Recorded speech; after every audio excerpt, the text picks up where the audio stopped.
Good morning, everyone, and welcome to our IAC meeting this morning. Unfortunately, Dr. Hilgerson is not going to be here in person. She's going to be on Zoom, on and off. She's not feeling very well today. I'm a little under the weather, so this is probably going to be a pretty fast meeting because neither one of us can talk. But Jeff is going to fill in and help us. There she is. Good morning. Good morning, and BJ, when you get to my report, I'll do the first half and then turn it over to Jeff. Okay, thank you. Melissa, would you please do the roll call for me? Thank you. Good morning, everybody. Thank you so much for being here at our beautiful Edison campus. Just a reminder, we will be doing a tour at the end, so if you can stay and go on the tour, that would be awesome, but not required, but we would love for you to stay and check out the facility since we're talking about robotics today, which is super exciting. So we'll do a quick roll call and then we'll get started. So BJ? North? Present. Sorry. Nancy McCormick? Sesh Kamiri? Here. Joe Nannini? Steve Reed? Here. Robert Chisel? Here. Eric Brown? Milton Stewart? Edward Espona? Here. Marisa Brown? Here. Chris McLean? Joseph Greco? Here. Jennifer Kenny? Greg Madole? I don't see her. And Mindy, I don't see her. Okay. Yeah. Oh, Mindy, sorry, you are here. Thank you. Wonderful. Thank you guys so much. Thank you. Do we have a quorum? Oh, you know what? We do not. I'm sorry, we do not have a quorum, but the only voting item we have today is the meeting minutes. So we can just bypass those and we can approve them at the next meeting. So this will be an information-only meeting. Okay, great. And it'll give everyone who didn't read the minutes an opportunity to read them before we vote on Perfect. them again. And now you all have a copy of them as well. Nobody gets out of their homework. All right, so we're going to have public comment. Public comments will be taken during the agenda item. No action may be taken on a matter raised under this item until the matter is included as an agenda item on which action may be taken. Comments will be limited to 2 minutes per person. Persons making comments will be asked to begin by stating their name for the record and to spell their last name. The council chair may elect to allow additional public comment on a specific agenda item when that agenda item is being considered. Is there anyone present that would like to make a public comment this morning? I see none. None being present, we'll move on. Recording in progress. Sorry. Oh, wait a minute. Sorry, I'm going off. Excuse me.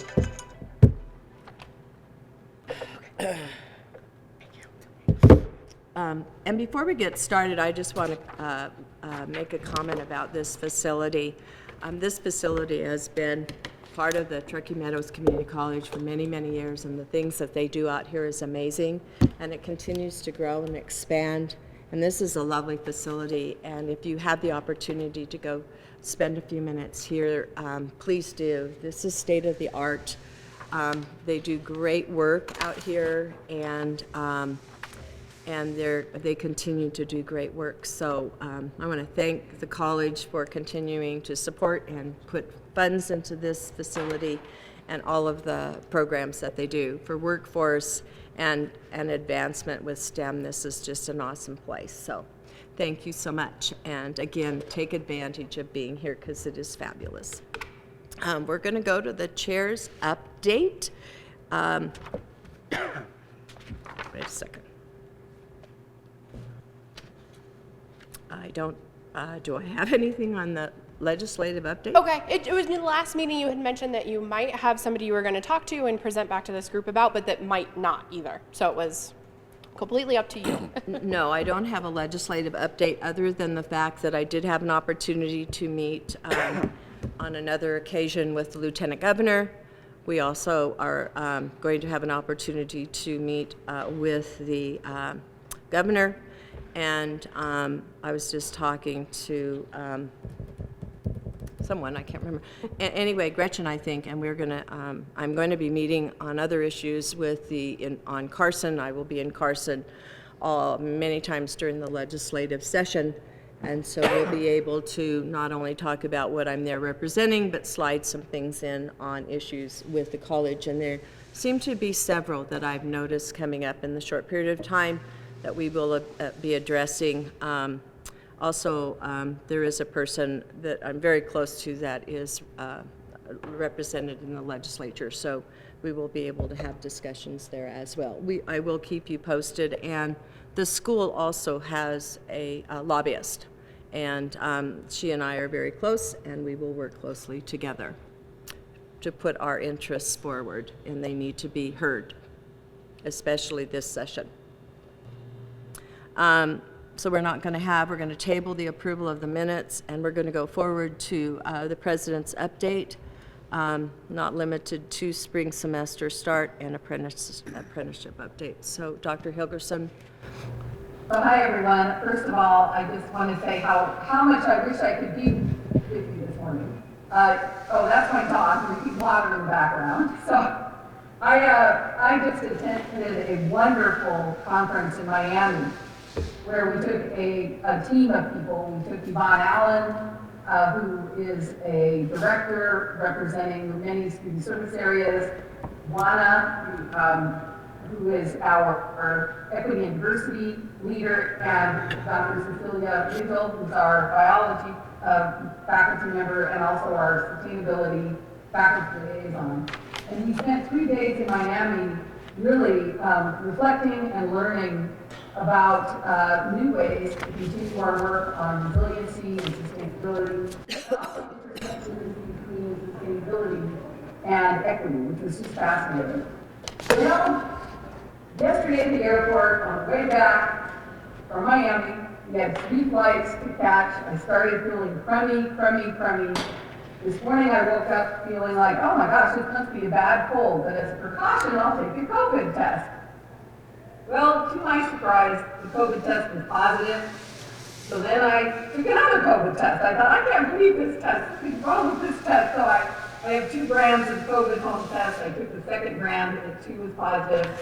So even though I'm not feeling that badly yet, I did not want to expose any of you to COVID because I am positive. The good news is my doctor has prescribed Pavloxid, so I will be rushing to the pharmacy probably in a couple of hours and starting that today. I'm fully vaccinated, but I think traveling on 3 different flights, it was just maybe a little too much. But anyway, so that's why I'm not with you today. I also want to give a special welcome to our guest, AJ Long, Danielle Olivia, I hope I pronounced that right, and Josh Knight.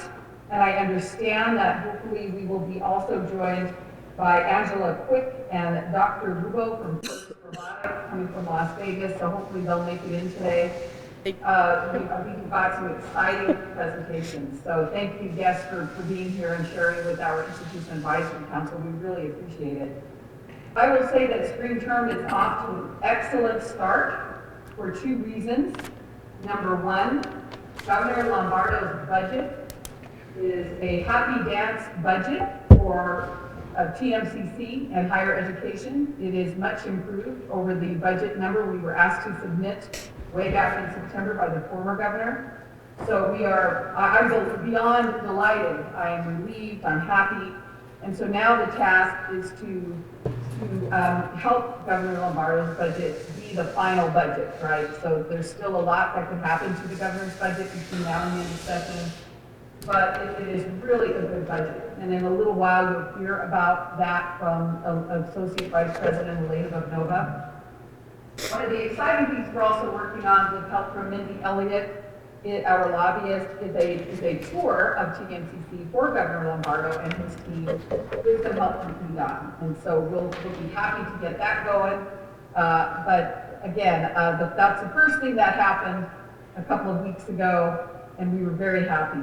The second thing is that spring semester seems to be off to a really good start. Enrollments are still continue to trend up. The students are back, the faculty are back. It's got a good vibe, and so it's all really, really exciting. And so again, I wish I didn't have this COVID wrench thrown into my schedule, but and I hope it doesn't happen to you. I will tell you though, if you do experience mild cold symptoms, I would encourage you all just to take a COVID test just in case, because again, I was just doing it as a precaution, assuming it would be negative this morning at 5 a.m. and it wasn't negative. And so let's keep the testing up so that we don't continue exposure. And with that, I'd like to turn it over to Jeff Alexander. He's going to give you some numbers on apprenticeships, which a lot of those are coordinated in Edison, the very place where you are seated today, for those of you who could attend in person. So take it away, Jeff. Yes, good morning. Thank you very much, President Hilgerson. I'm Jeffrey Alexander, Vice President of Academic Affairs, for the record. It's a pleasure to be with you today and to present some information related to our apprenticeship programs, and they come in a variety of different forms. First, we have our longstanding trade union apprentice program, and this is a program that involves a dozen different professional trades, and they have been working with TMCC for many years in this capacity.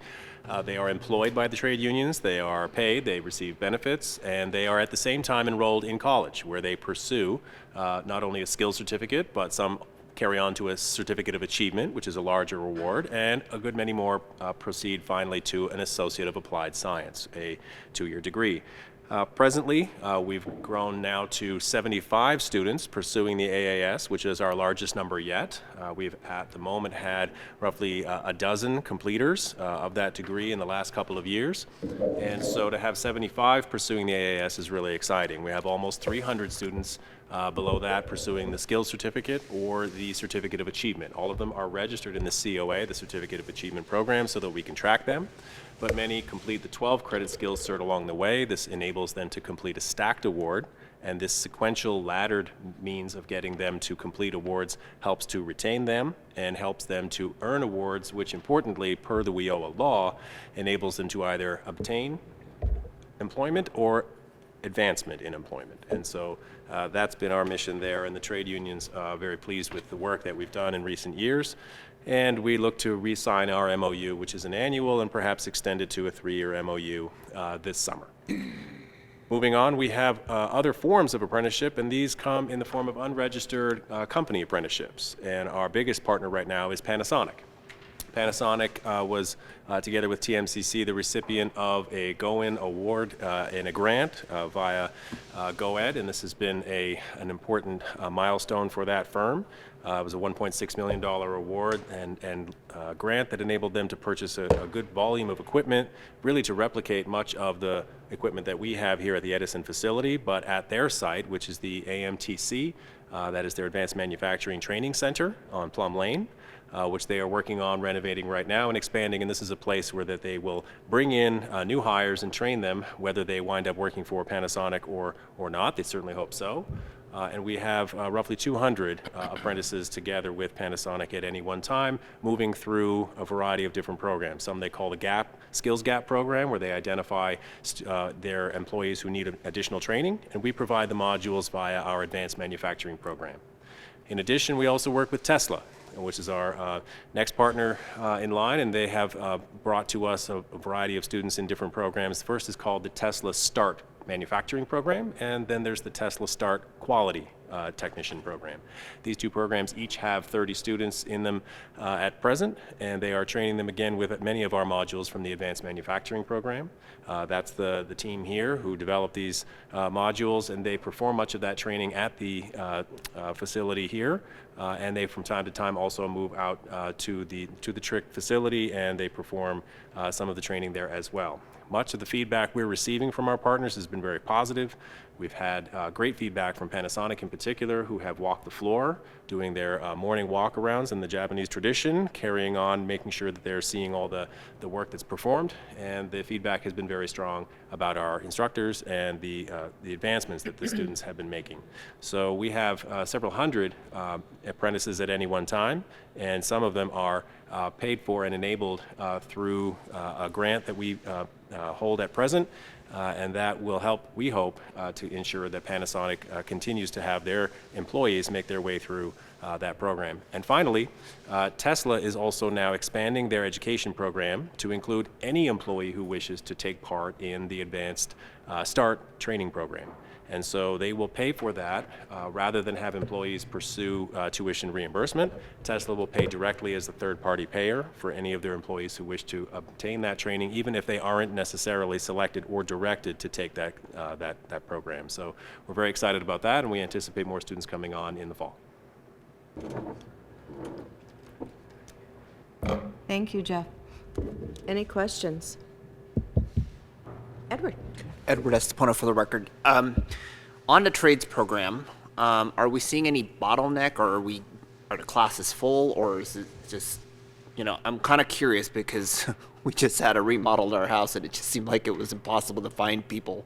So I'm just wondering what that looks like right now as far as the amount of students, because you said there was 75 roughly in the whole trades, but I didn't know if there was enough teachers or enough in classrooms or programs to teach in. Thank you. Excellent question.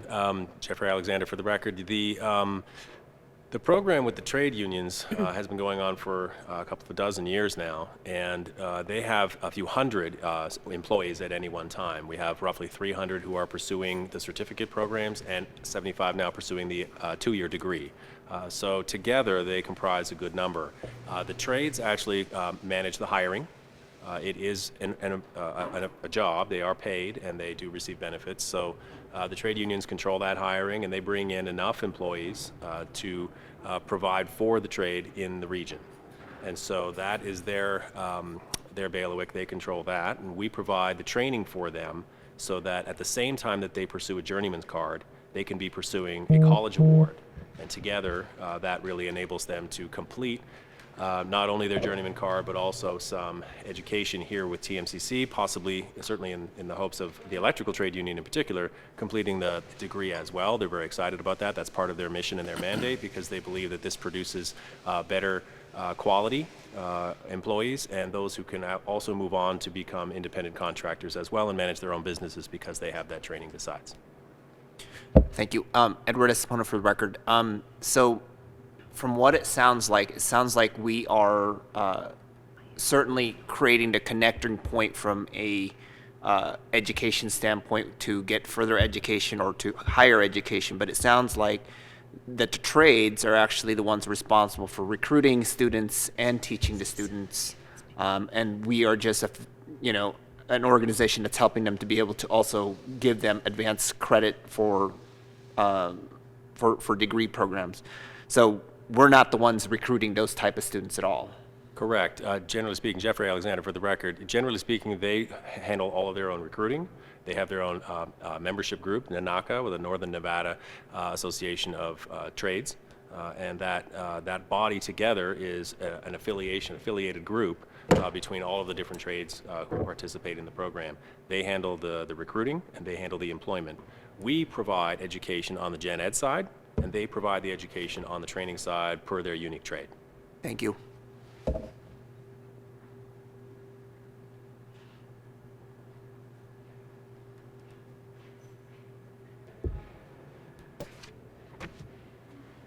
I'm sorry, any other questions for Jeff?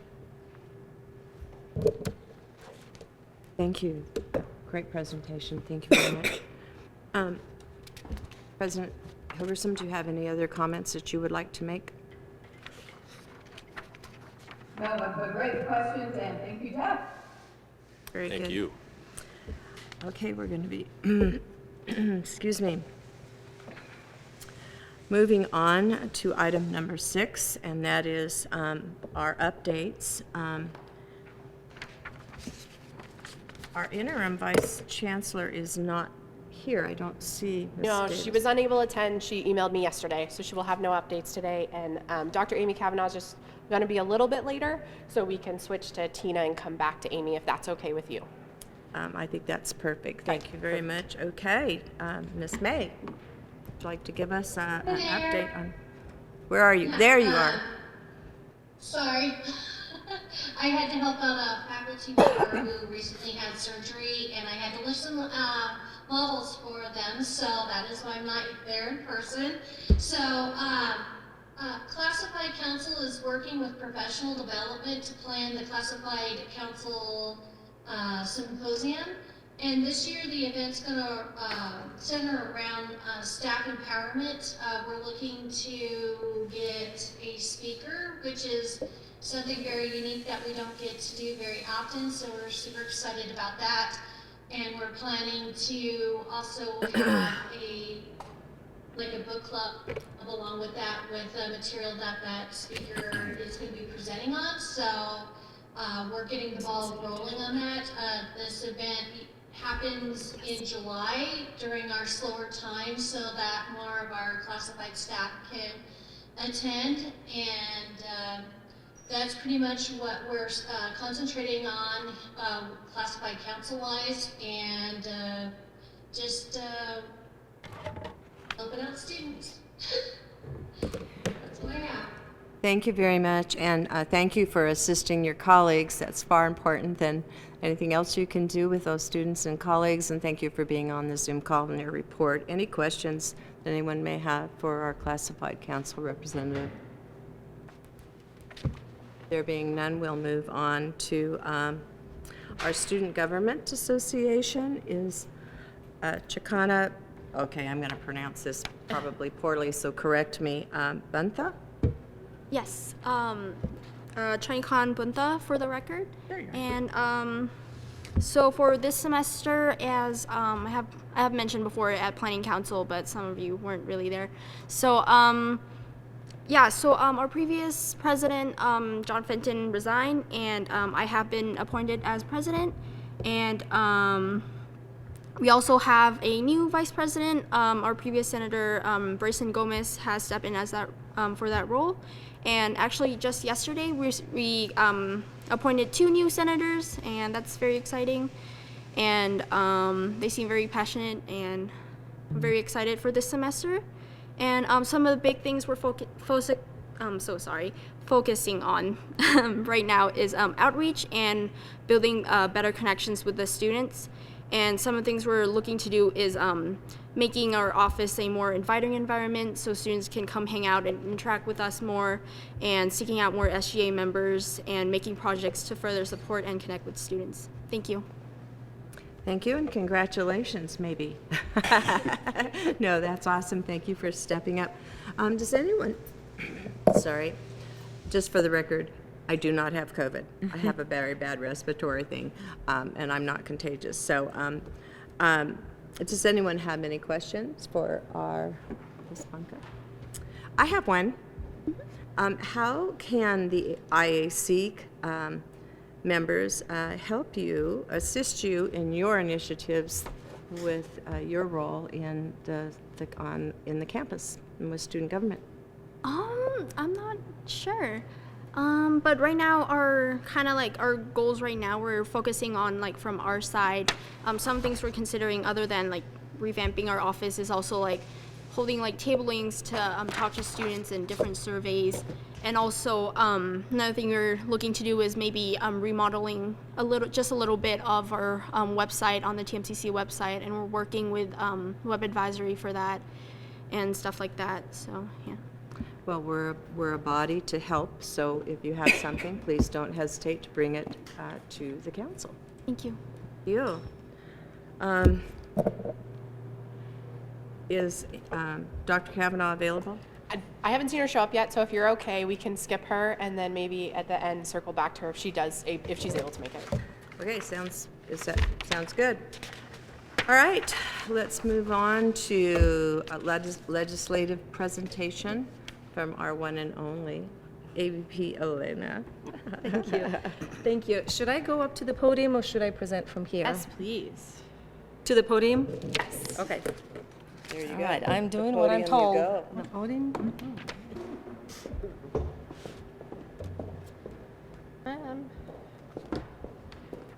Sorry. And I have a clicker for you. And sorry, I'm just trying to turn it on for you. Can you guys hear me okay? Yep. All right. Greetings, welcome to our beautiful facility. Before I begin, I want to give a shout out to our wonderful media services who worked on setting up this event. Tim Ill is our wonderful videographer. I know that Ignacio Vasquez Guzman was here. He was helping us. Alex from facilities, Dr. Aya Akinola, director of our facilities, thank you for helping us set this up. Melissa, so great job, everyone. I will go ahead and begin. For the record, my name is Elena Babnova. I'm the Associate Vice President for Research, Marketing, Web Services, and IT. But today, I am here with my hat on as the Government Affairs Liaison for the college. So I am excited to share some updates with you guys about legislative affairs, and I appreciate that opportunity to keep you appraised at all the fun things that we have to look forward to over the next 6 months. I will provide just kind of a brief overview of the session format, kind of a few logistics, a little bit about NC legislative strategy, kind of how things are set up and how we function within the system as an institution when it comes down to legislative advocacy. I'll talk a little bit about TMCC budget and policy priorities, communication strategy, how I plan to communicate all this to everyone, and talk to you specifically as our Institutional Advisory Council about advocacy and some of the help that we're looking for in this upcoming session. So the 82nd Nevada State Legislative Session started on February 6th, just on Monday, and it is scheduled to go until June 5th of this year, so we only have 116 days to go. Not that I'm counting, but that's what we're looking at. This year, the format of the session is in person, unlike previous session, which was all online. So when you go into the building, into the Legislative Council Bureau in Carson City, there is quite a bit of energy and excitement because I think everyone is excited to be back and doing state's business in person. I will just kind of really quickly give you a sense of the legislative process within the Nevada system of higher education. Of course, TMCC is an individual institution, but we are a part of the system. And there is some policy within the Board of Regents, there is some guidelines, there's some guidance, and there are some guardrails for all of us as we move collectively through this process. So, of course, you know, one of our biggest priorities, well, let me back up for a second before I get into that. I jumped the gun too quickly. So according to the existing NSHE policy, of course, the Board of Regents is the entity. The regents really are the main spokespersons for the entire higher education system in the state. If, for example, there is a bill that is of interest to any individual institution or NSHE as a whole, the board, by policy, would be the entity that would take a position on the bill. And the process is such that we would follow that position. Oftentimes, the board does not take a position, and then policy exists that stipulates that a chancellor then is authorized to take a position on the on any particular bill. We just talked about right before the meeting. Several of you are going to be in Carson City as well, so you kind of know how these things roll. Oftentimes, there is a language that drops, you know, less than 24 hours before the bill goes in front of the committee, and it's kind of hard to gauge and understand the impact of it, let alone, you know, step through a position. So just like any other state agency, and by extension we as an institution are kind of going to be right in that, in those kinds of predicaments here and there, but we do have a process that kind of stipulates who takes action when it's needed and who speaks on behalf of the board. So typically the chancellor, the chief financial officer for the system, and the chair of the Board of Regents would go in front of committees, would testify oftentimes on behalf of Nevada System of Higher Education, on behalf of all of our institutions. However, as I mentioned earlier, we're a system made up of individual institutions that are very different, very diverse. We have our own leaders, we have our own presidents.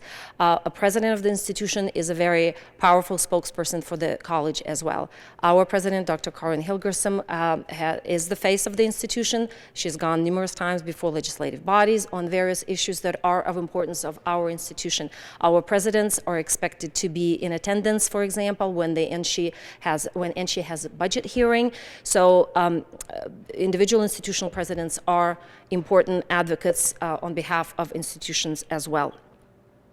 And of course, yours truly, I'm boots on the ground for TMCC as the TMCC Government Affairs Liaison. So this is not my full-time job, unlike some other institutions, but I will be spending a lot more time in Carson City, kind of keeping my ear to the ground, making sure that we can shift into advocacy as quickly as possible, and keeping everyone appraised as to what's happening and what kind of an impact it might have on individual institutions. So let me really quickly talk to you about TMCC legislative priorities. Of course, budget, right? So as you know, we sustained some pretty severe budget cuts during the pandemic. And this session really is for NSHE is all about budget recovery. So what we want to make sure is that we get full budget restoration, meaning that we get funded to the pre-pandemic levels, and also reflecting all the projects, all the initiatives, and all the needs that institutions have. So budget restoration is kind of #1 priority, really, for all of us, including TMCC. For community colleges, and for TMCC in particular, another important priority is Workforce Investment Fund. I'm not going to go into a whole lot of details, but for the last 6 years, NSHE and specifically community colleges had the type of a bucket of funding that we refer to as capacity enhancement funding. And that funding was designed by the legislature to act like seed type of funding, in recognition of the fact that community colleges have to pivot very, very quickly to respond to workforce needs of the region, right? So we kind of have to gear up really quickly and put in place a program before we even get enrollment, before we even see any kind of student revenue. And you can't really do it on the shoestring, or there's only so much of it you can do on the shoestring. So in recognition of that, the legislature put forward this capacity enhancement funding that would fund those kinds of efforts initially, anticipating that any new program will start generating enrollment that will be enough to kind of pay for the program and contribute to the funding base. That funding was intended to be to not go in perpetuity, so it intended to sunset, and it sunsets this year. So to kind of replace that, and hopefully to provide us more opportunities to get to access state funding for the purposes of workforce development, this workforce investment funding is in governor's recommended budget. So we're really hopeful that we'll be able to access that funding. Another priority specifically for TMCC in this upcoming session, as far as the budget is concerned, is what we call enrollment recovery. As a community college, we got hit hard during the pandemic, and we got disproportionately impacted by the pandemic when it comes down to enrollment. We serve a lot of vulnerable student populations. Our folks were on the front lines working as allied health providers, healthcare providers. We serve a lot of first-generation students, a lot of low-income students. So our students got hit hard. And we saw a pretty significant enrollment decline during the count year. And during the count year, enrollment always has significance, but it really directly impacts our biennial state allocation from the state. And so it just happened so that during the last count year, our enrollments were down. So we're going into the session as far as the budget, because enrollment is really the basis of how we're funded by the state. We're going in short, right? So we know that we experienced enrollment drops. So enrollment recovery is another important advocacy item for us in our budget in this upcoming session. Certainly capital and maintenance is another priority for us, because this state really, and I'm sure we will talk about this in this body in the upcoming months and years even maybe, the state really doesn't have a solid track record of funding capital projects for community colleges in particular. Our sister institutions, four-year schools, universities have much better luck with that. So we certainly will be advocating for capital and maintenance funding, and potentially trying to access some ARPA funding, the one-time funding that the state has for earmarked capital needs of community colleges specifically. And for us, for instance, a project like Eastview would be one of those projects that we would be interested in getting some funding for.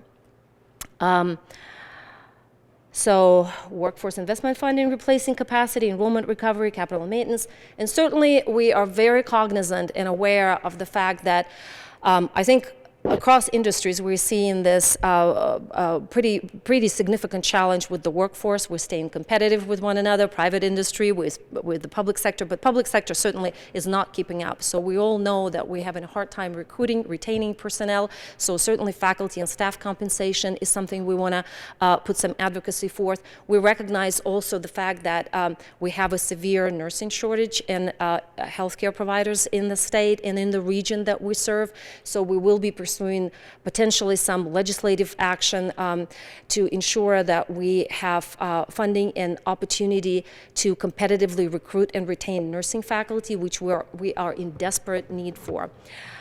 So those are some of the things like dual enrollment, for example, that we really don't have a whole lot of fiscal support from the state, and yet I think it is an extremely important educational issue for the entire state.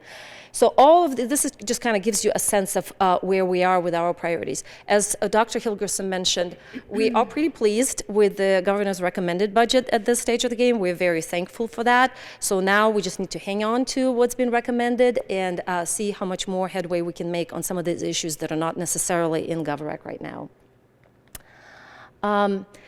I'm not going to go into a whole lot of details. I really don't have a lot of time today, but in general, I think you're all familiar with how we funded. We really are the basis of state appropriation of how the state funds TMCC is completed weighted student credit hours, basically, that students get in every single course that they complete. So we get funded based on completed weighted student credit hours. And so when you look at that, we're looking at about, give or take $32 million for each year of the biennium. We certainly get tuition and revenue on top of that and some other self-supporting operations that we have at the college. I mentioned workforce GoEd, which as of right now, as far as we know, will be administered through GoEd. So it's not necessarily funding that will be handed to us.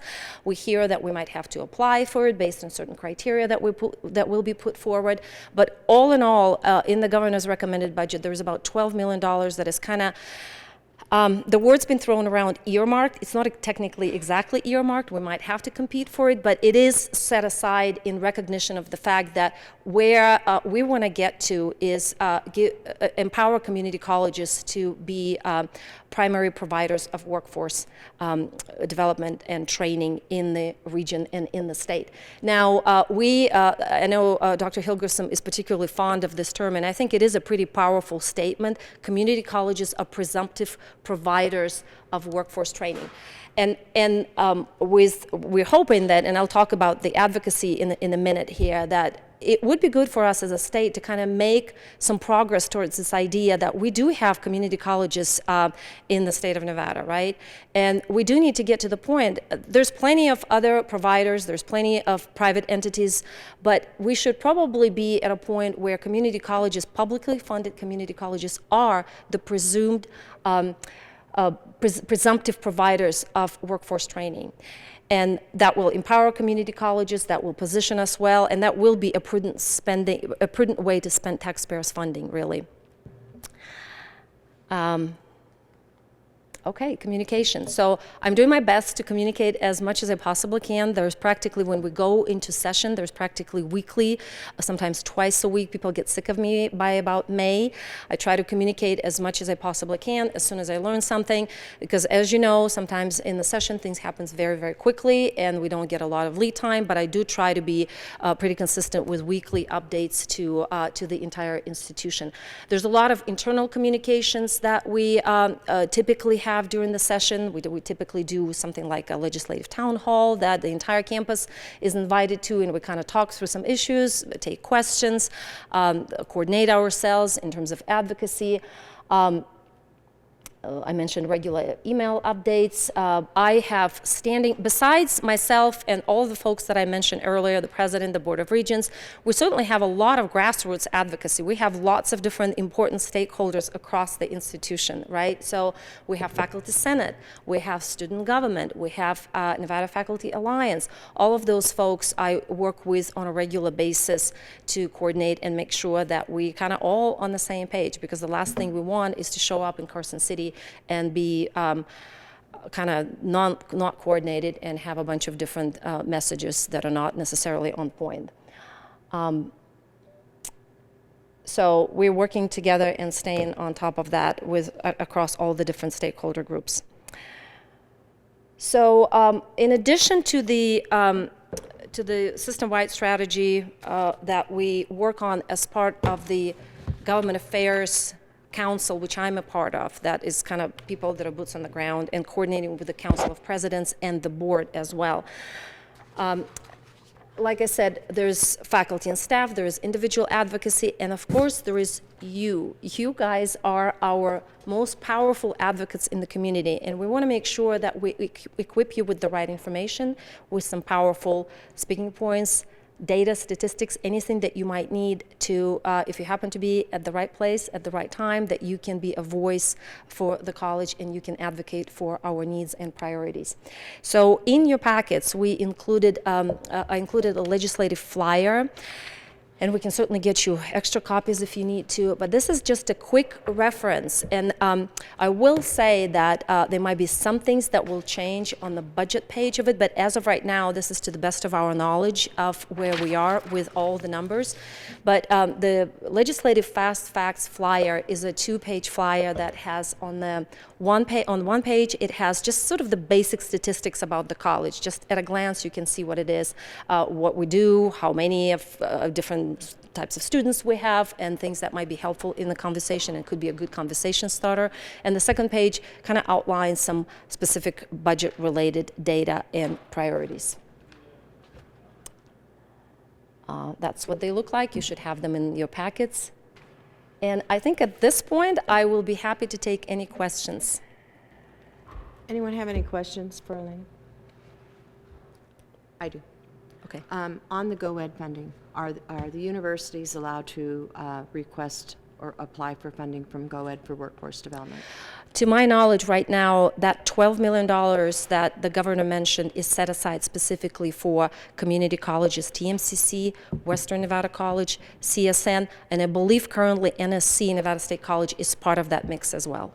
Thank you. My next question is, you mentioned that you send out communications on different issues on the legislative issues that are coming up very quickly. Would it be possible to include the IAC members on the communications that you're sending out internally? And if you are dealing with a hot topic that has just come out, if you would just send a quick note. The advocacy advocacy part of this is critical for the IAC. That's why we're here.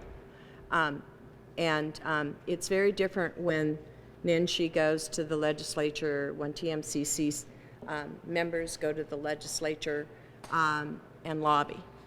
But it's a lot different when a business person goes up and has an individual conversation with them.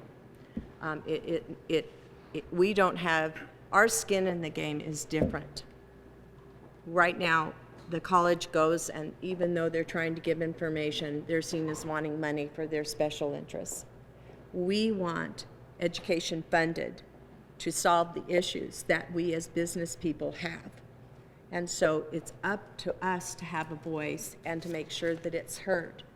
I'm not telling you how to have your voice heard, but I am saying speak up.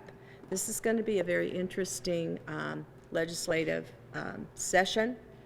The governor has put forth some interesting programs, and its education is a bipartisan, but it's just how the money goes. And we have the regents have different thoughts on how money is spent, north and south, whether we like it or not. That is just, there's only so much money, and there's 3 times, 4 times, 50 times the need. So it's very important that we take a time and we make it a priority to meet and see and be in areas where these folks that are making these decisions, the folks in the Capitol, in Carson City, and our regents, they're all elected. And I think sometimes they don't hear our voices because we're too busy working in our businesses where we need to be working on our businesses and working on the state's issues. And community colleges are critical to the success of Nevada. It's not Washoe County, it's Nevada. And so we really want you to take an active role in paying attention to what's going on and be a true advocate. And you know, we were created because the legislators wanted to make sure they were hearing from the business community. That was our charge. So I'm asking and making sure that we get the information ahead of time, not after the fact or when it's on the floor or the bills, you know. And if we know that a bill's going down and it's open, you know, sitting in that, sitting in the hearing room, in the gallery, shall we say, and you're looking at those folks eye to eye, and you're just sitting there, it makes a difference. And I can tell you it makes a difference because I've been down there, sitting down there a lot, many through the years. So keep that in mind. Make time for what's really important, because if we don't, it's going to impact all of our success, but most of all, our kids' success and the future of the state of Nevada. So I ask that we do take an active role and make this a priority during the next 116 days of wonderful activity. Plus, it allows you to see the process and create great relationships with the people that you'll meet down there. I spent many years down there for the college and in other areas, and it's amazing what can happen when you start creating those relationships. So I ask that we all take this very seriously and give the college the support that it needs in a very positive way, and just go out and talk positively, but let them know what your concerns are. I mean, we have the right to do that as citizens and voters of the state. So. Chair North, thank you very much for your remarks. Absolutely, I will do my best to share the information with you as soon as I have it. And you are spot on. Oftentimes, we really, well, probably most of the time, they want to hear from students. They want to hear from business folks like you. I don't think they necessarily want to hear from me. So I definitely will be coming knocking on your door and possibly asking you to jump in and do a testimony on behalf of the college. And we certainly will do our best to equip you with all the information. And I also echo every single word that Chair North shared with you. And if you, in your respective roles, and as you travel the power and political hallways, if you see an opportunity, if you make a good contact that you think we should be aware of, please feel free to reach out to me, share it with the president, and we'll certainly try to capitalize on the connections, the extensive connections that you all have. And we will look to you for advocacy. The other piece of that is not just talk to the legislative folks or the NSHE folks or the lobby folks. You all have colleagues in your business industries. Talk to your colleagues. Yes, Sesh. Okay, no, after you finish. So, Sesh Komori for the record, AVP Babnoa, thank you very much. Really fantastic presentation, a lot of detail, and Chair North, I really appreciate your comments and the sentiment. There are two things that I want to bring upon. One is interaction with the legislatures and what advocacy we can bring in. I serve on the Faculty Senate Committee at UNR and also the Legislative Action Committee at UNR. And over the past month or so, I had the privilege of meeting some of the new legislators who have been sworn in, who are very supportive of education, whether it's K through 12 or K through 20 or all the way up to higher ed. There is a lot of work to be done, for sure. The one thing that I have seen is still our efforts are kind of fragmented. When we talk about advocacy, the first thing, at least from the faculty side that comes in, is what are we going to do about compensation? That's the first thing. Everybody wants to know what can we do about compensation. The second aspect that people usually bring up is capital improvements.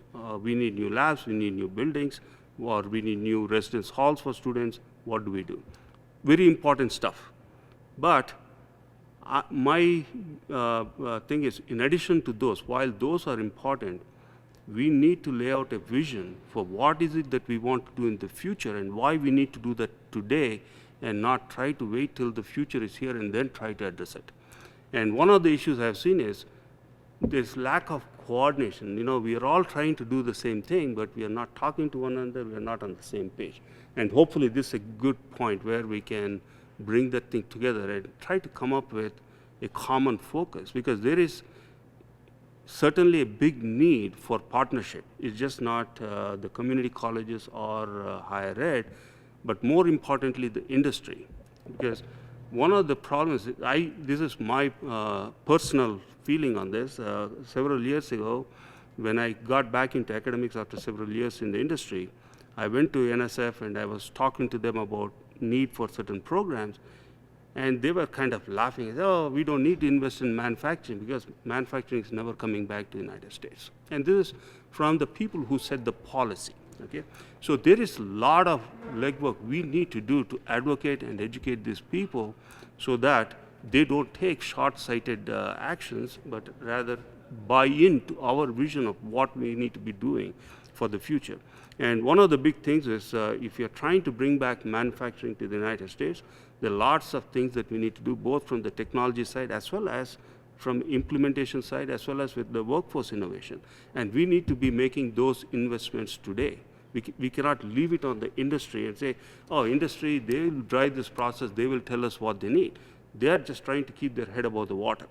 So we need to work together to come up with a vision and then keep hammering away. Yes, we need to add to the compensation for faculty and for staff. We need to do capital investments, but at the same time, we should also be making investments for the future and having a vision that we all collectively come up with. I think that will be very, very, very, very helpful. And at least there might be things happening at a much higher level between President Hilgerson and President Sandoval and others, but where I am, I am not aware of what's going on. And that's again something that we can work on. So I'll leave it at that. And then the second thing I wanted to talk about was the dual enrollment. I can't tell you how valuable and fantastic the program is at TMCC, because I am a personal beneficiary of the program that you guys run. My son, he's in high school. This is the third semester he's doing dual enrollment at TMCC. Mr. Kurt Elhurst, the math instructor for the class, he is phenomenal. He is phenomenal. I can't really, there are not enough words to express the fantastic work he does. Because I'm the first one to complain when things are not right. So, so this is a point where really it is the second time that my son is taking class with him, and I just hear fantastic things from him all the time. The one issue is, while this is important, it is a real challenge for students to get from high school to TMCC, because there's no way. And right now, my day is completely fractured because twice a week, I have to stop doing everything I do to go to school, pick him up, and drop him at TMCC. The classes that are available are not conveniently timed for students from high school to come and take. So maybe there's something we can do to figure out how we can structure classes so that students getting off of the 6th or the 7th period from high school can go and take classes at TMCC without having to sit for 3 or 4 hours. Or there are classes that you'd like to take that are between 11 and 12 in the morning, but that's just not feasible, right? The other thing is transportation. Like we should, at least the school system or RTC should run a bus. Right now he goes to Hug, and there's a bus stop on Sullivan, which is almost a mile from the front door of his school. Mm-hmm. And it runs once in the afternoon. So it's really not convenient. But if we made this, at the end of 6th period, if we run buses from, say, McQueen and from Hug and from Reed, or from Reno High, they'll be able to come to TMCC, and whether they get a ride back from there or not, at least their parents can pick them up. So that will certainly help get students into the dual enlistment program. So that's my 2 cents on that.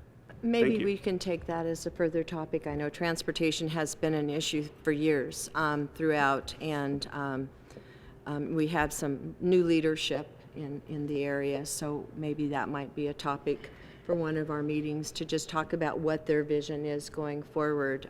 Again, Reno's an interesting town for transportation. It just doesn't, I mean, I don't know how they do it, but it's interesting public transportation. But maybe we can put that on the agenda as a topic. Okay, Edward. Edward Espona for the record. I've got a couple things that popped into my head, and I'm relatively new to anything politics. I've historically probably stayed away from politics, whether that's a bad thing or a good thing. It's just something that I haven't really gotten into. So one of the challenges I see here is I do believe what you said was correct, that community colleges are a gateway right now for all workforce. And it's not, no offense to the four-year colleges and so on. I think there are certain people that are slated that makes sense that they're going to go to four-year colleges and get a degree, and I'm happy, that's great, but there's a lot of those people that aren't going to get a four-year degree, or not even a degree, but perhaps certifications to get into some of these advanced jobs that we're having. So one of the challenges in this is dealing with NSHE, not understanding necessarily, I know they're providing guardrails and what we can talk about, what we can't talk about, which has got to be frustrating to some degree, because if I was NSHE, one of the things I would actually be talking about was, if you want to grow NSHE and you want to grow, again, this isn't the highest part, this is the 2-year and under, but the reality is, this is the biggest growth area we can have in the U.S. There's a lot of people, we have so many shortages in trade, so many shortages in manufacturing, so many shortages in everything, that we got to get people trained. And we got to provide a pathway that's very clear, because that's the problem that we have in workforce training today, is there isn't a clear pathway. There's so many. It's funny, I was talking to somebody the other day, and they were talking about, are we just all, it's just a mess. And I'm like, I'm not quite sure it's a mess, but what isn't done is there isn't a clear pathway for students who are coming out of high school, or even people who are already out of high school, to figure out, where do I get my training? So I guess the big thing I'm trying to figure out with this is a big selling point, is if we can say that community colleges are the pathway to workforce training, then there should be more funding as a whole going into community colleges. And again, no offense to four-year degrees. I am all for it. But at the same time, we are at a dilemma right now from a workforce standpoint, that if we do not get people trained, our economy as a whole will come to a complete standstill. So that's number one. I'm not quite sure what to do about that, because again, if I was there talking, I'd be pounding that drum, but I don't want to speak out of turn, with NSHE. Again, that's our guardrail. I'm not want to get the college in trouble. Second part of this is tied to going in and talking to legislative people. There are some of us that I've never gone into the legislative just admittedly, never gone in there. Have I talked to people outside of legislative? Yes. Have I gone into legislature and talked? No. I think for some of us that may be a little intimidating, or a little bit of this unknown. Some of us that are in business, because again, we're busy running our businesses, doing our thing. I have no problem helping the college, speaking on their behalf, but I have absolutely zero knowledge on dealing with that. I think we're going to try and educate you more, but we're not representing the college per se. We are representing our businesses and our community. And our voice, and I'm not saying to go and hammer, but when you have the opportunity, what you just said, the community college is the pathway for students, especially in workforce development. And here are my concerns. Where is our vision? Those are questions you can ask, but those are also questions and comments you need to when you're having friends over and a glass of water, wine, juice, whatever your beverage of choice is, talk about what have we learned. I was at a really interesting meeting, and this is what I learned about the community college. I didn't know that. Do you know that? I mean, part of our job is to educate the population that we're serving and our industry. If we're not talking about the college and the state and education as a whole, it just can't be the college. But really, our focus is the college, and make sure that we're treated and we're there represented wherever there is. It could be in the grocery store, that we're talking about the importance of the college, our place as a college in the development of students and future workforce. Doesn't matter where it is. And how are we going to get there? And don't forget, because we don't get a lot of play. Community colleges have never gotten a lot of play. Well, and that's exactly what I was saying. I mean, I think when you think about the NSHE system, 4 years, there's always propped up Priority. there. It is. And that was correct from 1980 to, I would say, 2000. But what we failed to do is we've told, and I've said this, and I'm probably the biggest person that I've just said this a lot. We kept on telling our kids, you need a 4-year degree. You need a 4-year degree so that you can go get a great job and get great wages. Not every 4-year degree gives you great wages. I can tell you, I've seen people that have gotten a degree and they're making $30,000 a year, and then you got your beginning trade plumber, who I found out was making $60,000 a year. I'm like, if I was a kid, I'm going there. It makes no sense. Well, I think, and we're going to, due to time and everyone's schedule, but this is a great conversation, and I think we can talk offline. We can reach out to Elena for talking points, and I think the biggest point of this conversation is keep TMCC front of mind in your conversations. Make it part of a conversation about what we do, who we are, and the value that we play in the state, not only just the state of Nevada, but our kids are going to transfer to other states, and don't we want them to be the best of the best and let Nevada shine, our whole educational system. And I think that's really the message and the part that we play as a community college, as any community college, in that. And again, we can create a vision. We each have a voice. That voice can make a difference, and it's just how you share that message. But we have a right to share it, and NSHE's an NSHE. I'm not going in as a representative of TMCC. I'm talking as BJ North, an executive of a financial institution, and my concerns for the state, for the students, for the business that we serve.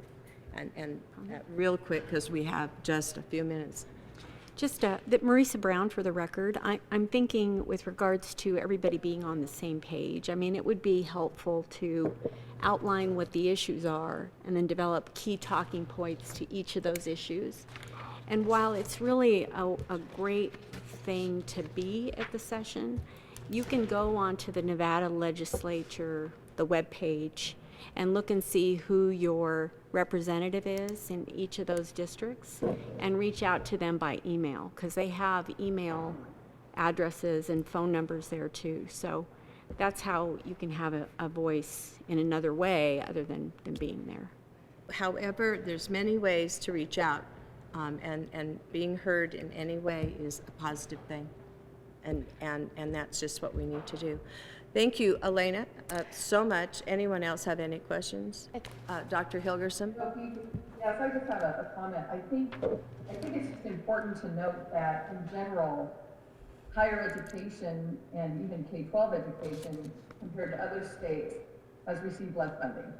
And so I think Governor Lombardo is trying to fix that on both counts. He's got extra money for K-12 pupils. I think it's over $2,000 more per pupil with more accountability. He also has $20 million, I believe, for more support for graduate teaching research fellows, which is fantastic. I just think it's really important that when we look at the budget, it's got to be more about not saying that universities are robbing from community college or whatever, because we really are one system. The universities are underfunded in some areas. TMCC is underfunded in other areas. So I think it's more about how do we make better uses as a state for example, tax abatements, linking tax abatements to workforce training programs. So that industry has more skin in the game is one solution, right? So this has been an excellent conversation. I took notice of really excellent ideas. My team and I will look at those ideas after this meeting. But I just wanted to say that the system of higher education is a system, and we really are trying to support one another, meaning universities supporting community colleges and community colleges supporting universities. And I think it's important to stay on that page. Because remember, 60% of the students sitting in UNR classrooms have community college credits. Some of them have 2-year degrees, some of them might have 12 credits or 20 credits, but we want the university experience to also be fantastic, right? So we all need more funding. Anyway, thank you. That's a great stat. 60% of the students sitting at in universities, and maybe they're not here, but 60% of them have a AA degree or certificate from community college, and I don't think that we're the only one. I think that holds true throughout. And again, those are great points. And if people are... Excuse me, I forgot the most important point, and I don't think Elena mentioned it. That is that the governor is also intending on doing a formula funding study. That is absolutely vital. Very important. Formula funding is broken. So he's got that in his legislative plan. So that's a huge one. We might want to talk more about that and get more information to you about that. And that's exciting. And if you're going to have a conversation, it's, gee, we're really excited to hear that we're going to have a revisit of that because it hasn't been revisited in a long time. Again, it's just how you coin your message. Thank you, Elena. You brought forth a lot of opportunity for great discussion. Thank you, everyone, for participating. And Thank you. and now I would like to introduce Angela Quick and Dr. Louis Robo from First Nevada robotics presentation. And this is always exciting because I think robotics is so cool. And I know nothing about it. So please come up and join us if you want to go up to the podium. Sorry, 1 second.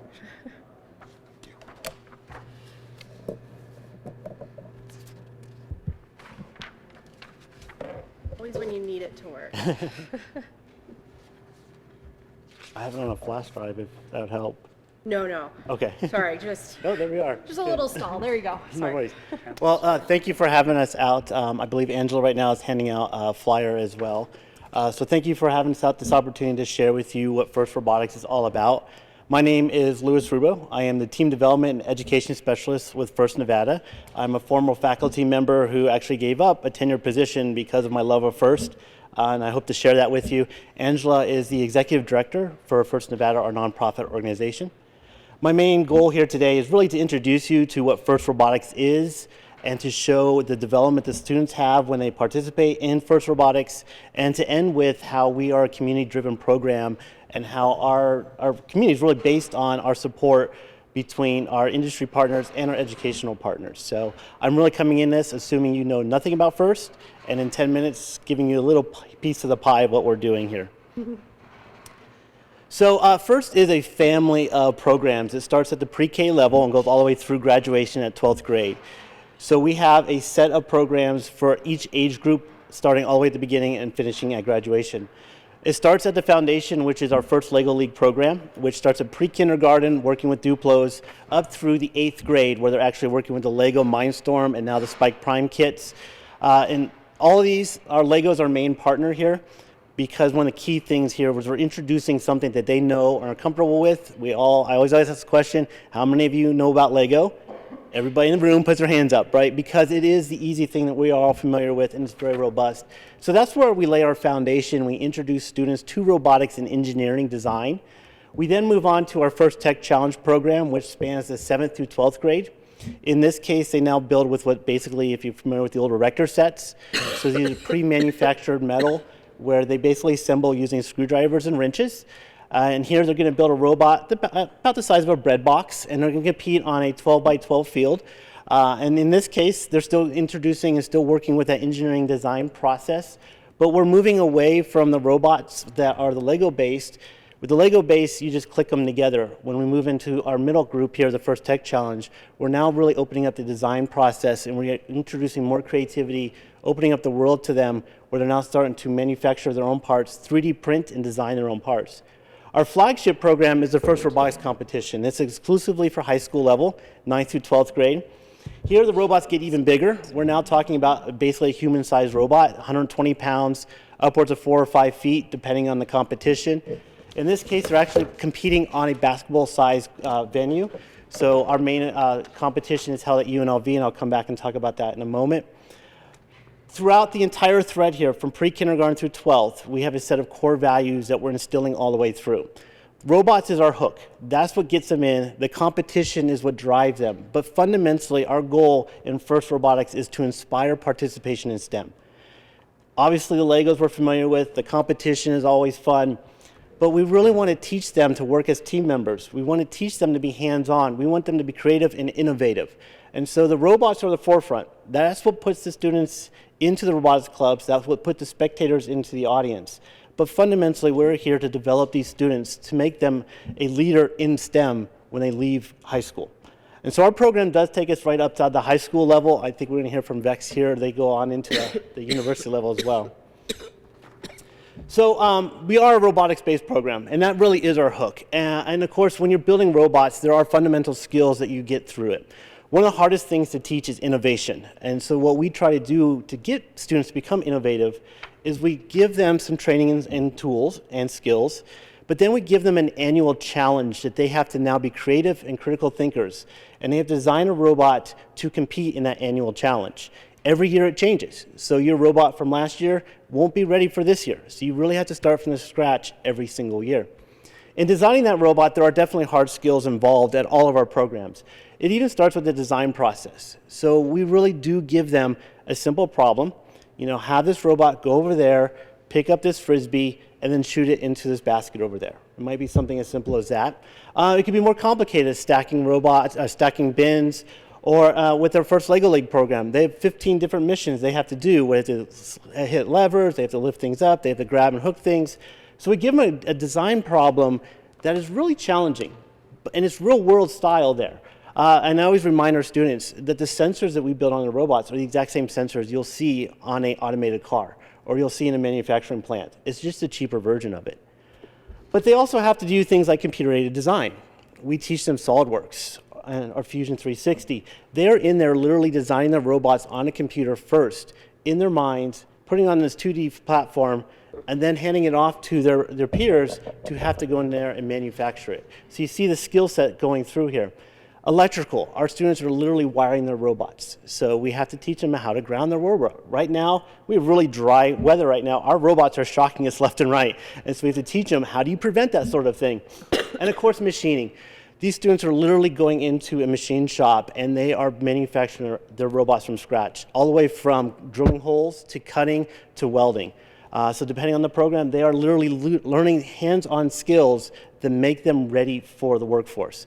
In fact, a lot of this is described as a workforce development program, and our partnership with companies like Tesla, their interest in working with First Nevada is because our students come out of these programs ready to go straight into either college to a STEM major or into a vocational position or directly into the workforce sometimes. So our students are coming out with skill sets that they sometimes don't pick up in the classroom in high school, unfortunately, but given this venue of a competitive robotics environment allows them to work in a team environment to develop these skills. Which sort of leads me into the other big part is that we are much more than robots. The robots are the hook. That brings them together. But what we find and one of our underlying goals is to develop them holistically in the soft skills as well. So not only are they sitting there acting as engineers, but they're also acting as team members. They have to come together and find a community voice amongst them. So one of the challenges we have to do is to teach them, students, and let's be honest, these are STEM students, so they tend to be introverted. We bring them in, teach them about communication. So you have to work with students you may not talk to during your normal class time. And we bring them together in an environment that says, let's do this together. They have to problem solve on the fly. Some of our programs, like our first robotics competition, the high school level, they only get 6 weeks to build this robot. It's just one Saturday morning, we tell them, here's your challenge. We'll see you in a couple weeks. And they come back. And it's a real challenge there. But it's also real world. Teamwork, obviously, is huge. You do need to work amongst each other. Again, that introvertedness, we have to break that barrier down. A skill set we all need, even as adults, is time management. We do put constraints on them. You have a certain set of time to get from X to Y. And they do have to work together and make those waypoints. We talk about Gantt charts if you're working with the engineering side of things. And obviously leadership. One of the amazing things that FIRST Robotics allows us to do is we treat our teams like businesses. So these little teams come together, they have to fundraise, they have to have sub-teams in there, so they have an electrical team, they have a design team, but they also have to go out into the community and do outreach and share the love of FIRST Robotics. All this provides leadership opportunities, so students become the voice of FIRST. I shouldn't be the one presenting today, it just happens to be a school day. Otherwise, we'd have a team with us right now doing exactly what I'm doing here. But all this together is the soft skills, guys, that FIRST Robotics allows us to do. Again, the robot is a hook, it's what we put in the front in the public. What's happening behind the scenes is we're developing these students to be future leaders through these opportunities. So last year, we had a great opportunity to work with UNLV and their Korea Center. They did a post-season survey for us. This has also been done nationally, but what we were trying to show is the effectiveness of FIRST Robotics on Nevada-specific students. And what we found here, and to explain how this chart works, is a number 3 on the bottom basically means we did nothing to improve them. If we're below the 3, we really messed up. We did some damage to the student. If you're above a 3, we've improved our stance on different viewpoints. So in this particular graphic here, I'm showing you that through math, science, technology, and robot design, what we've done is move the needle towards, in all cases, these students feel more confidence in all these areas. This is one of the immediate collateral things we get out of FIRST Robotics, is when a high school student joins this team, they see an improvement immediately in the classroom as well, which is one of the amazing benefits here. And this confidence is huge, right? Because we want to get them into STEM beyond the 12th grade. And so by them coming out of high school confident that they can do it, they are now going to enter college as a STEM major, or they're going to go straight into a trade and have that confidence to do that skill right away. And so we're really, this is one of the things we're really proud of in terms of the hard skills, of course. On the soft skills, guys, we also see, again, referencing the number 3, that across the board, what we see is improvement in these students. They feel more confident in their time management skills. They're working as a team much better. They're solving disagreements, and that's a huge thing in today's society, is they are coming together. Doesn't say they don't argue, but they argue to get to an end goal as a team, and that's exactly what we're looking for. Self-confidence and learning, one of the biggest things we see in technology right now is you have to be adaptable. You have to come in, and it's not just about repeating a task over and over, is that task is going to change very rapidly. So that having that self-confidence and learning a new skill is really important. And we're seeing that in our students. And of course, the last one I love is perseverance. Is that robot is not always going to work. Even from the best teams, there's going to be failure. But they have that confidence that we can fix this, we can overcome this, and that perseverance is huge. Again, this is complementary to those hard skills. So we're not only teaching them to wire a robot or to manufacture one, but they're also coming out feeling that confidence and moving forward. The other thing we measured here is their interest in participating in STEM. And across the board, again, referencing the number 3, they want to become a scientist. They want to become an engineer. They want to become a mathematician, the computer specialist, a STEM educator, an inventor, or a skilled technician across the board. So by being exposed to that technology in a robotics competition environment, we are pushing them towards that, let's continue on after graduation. Now, I do want to be honest in this. Right now, sadly, FIRST is one of the best kept secrets, as we say. So a lot of our students are self-selective. They're joining the robotics club because they had some sort of interest in STEM ahead of it. This becomes their avenue to come together. A lot of our team members are not athletes. Some are, not all are. They're not a part of debate or music. This is their clique. And this is their world, this community coming together. What we're trying to do, and part of me standing here in front of you today, is trying to cast a wider net. We want to get those musicians involved. We want to get those athletes involved. We want to show that the FIRST Robotics in STEM is accessible to everybody and to get them involved. And hopefully this needle keeps moving to the right in that case. So this is sort of self-selecting at the moment, but we're confident we can keep moving to the right as we show more and more how accessible FIRST Robotics really is. Which does bring me to how we operate from our side of point. We are a nonprofit organization. Our responsibility in Nevada is hosting and training our team, hosting competitions and training our coaches here. So as a nonprofit, that's our main focus. We are a volunteer-driven program. So our coaches are largely volunteers. They tend to be school teachers, but we also reach out into our STEM professional community and get them involved. And that's really critical because one of the things that FIRST allows us to do is give students direct exposure to active engineers, to scientists, to mathematicians, also to business leaders, because we do operate as a small business. They want to learn what marketing is all about. They want to know how it is to go out into the community and talk about outreach. So a lot of our mentors on our teams, we want that communication, that connection between us, the students, and those professionals. And the students love this. Our events are volunteer programs. Our judges at our competitions, our referees, they're volunteers that come in and spend a Saturday with us. I happened to be a part of a subcommittee at FIRST where we looking at different award structures and rewards that students were interested in. They were more interested in talking to a scientist or an engineer and hearing a positive feedback than receiving a trophy. They want to say to a practicing engineer, this is our idea as a bunch of 10th graders, and what do you think of it? And when they hear that positive reinforcement, that is better than a trophy to them. And so that volunteer part there, that's the connection point we get to make. When we can bring in those acting professionals and have them talking to the next generation, that's really a key touch point for us. Moving away from the individual volunteer level, at FIRST Nevada, one of the great things we need to do is we need to work with our institutions to have our events hosted. So our big flagship event currently happens at the Thomas & Mack Center on the Unova campus. We fill that thing up. The entire floor is taken between the pits and the competition field. It's a huge event. But that's our biggest event. We have much smaller events that happen in our schools. And in fact, I think TMCC just recently hosted an event like 2 weeks ago for us. So we do count on our local facilities to help host our events. So we come in for a day or two, have a competition, bring the community together, and they're always free and open to the public, so anybody can stop by. We'll always gladly give you a tour.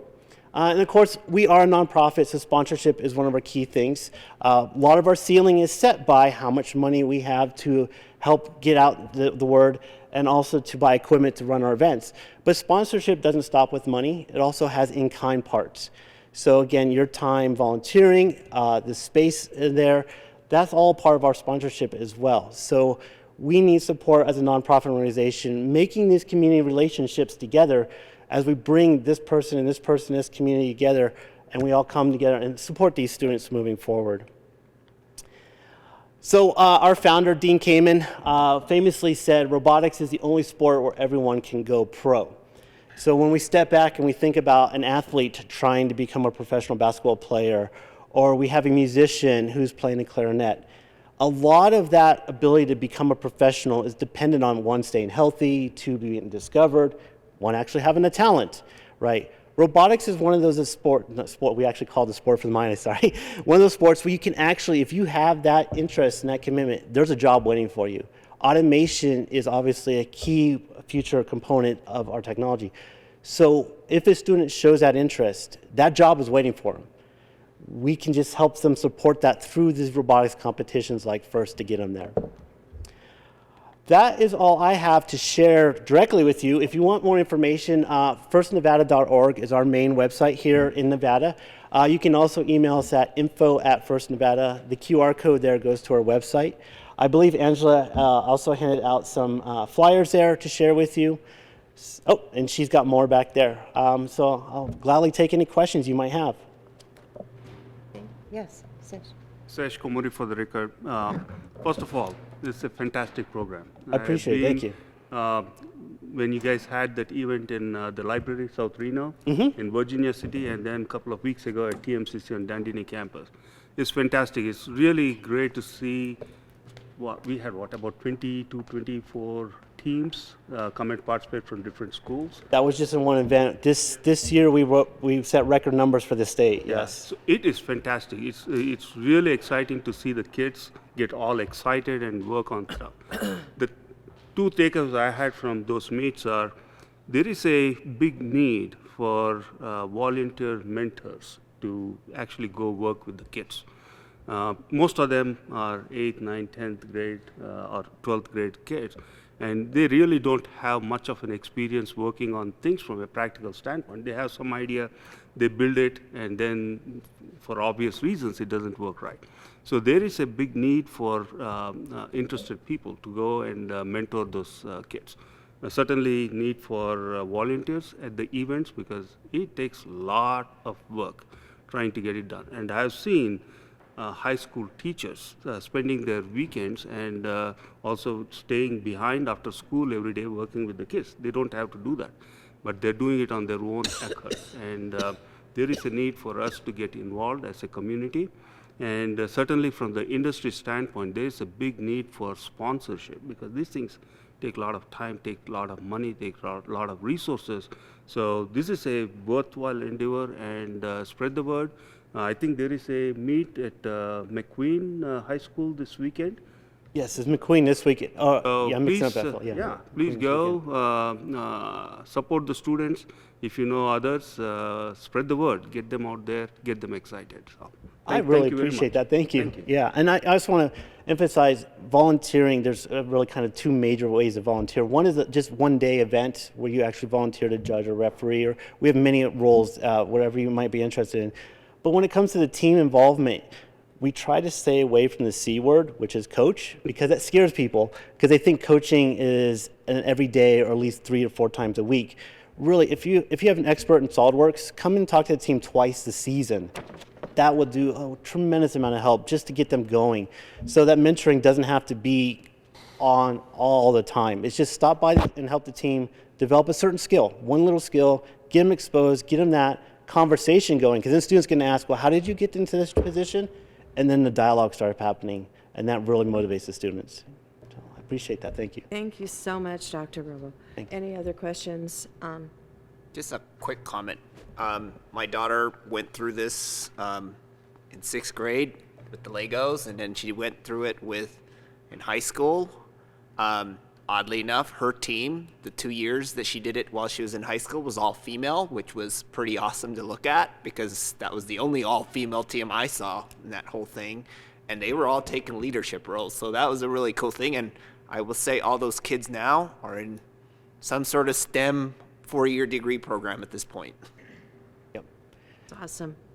Having the ability for kids to experience this, having experience really helps formulate where kids can find their strengths and enjoyment and joy of learning. And so it is our future. So it's great. And thank you so much, for the work that you do. I appreciate it. And your organization does, and for being with us today. Thank you for having us out there. We appreciate having the opportunity. So Thanks. much. Thanks. It's my pleasure to introduce Danielle Olivia and Joshua Knight.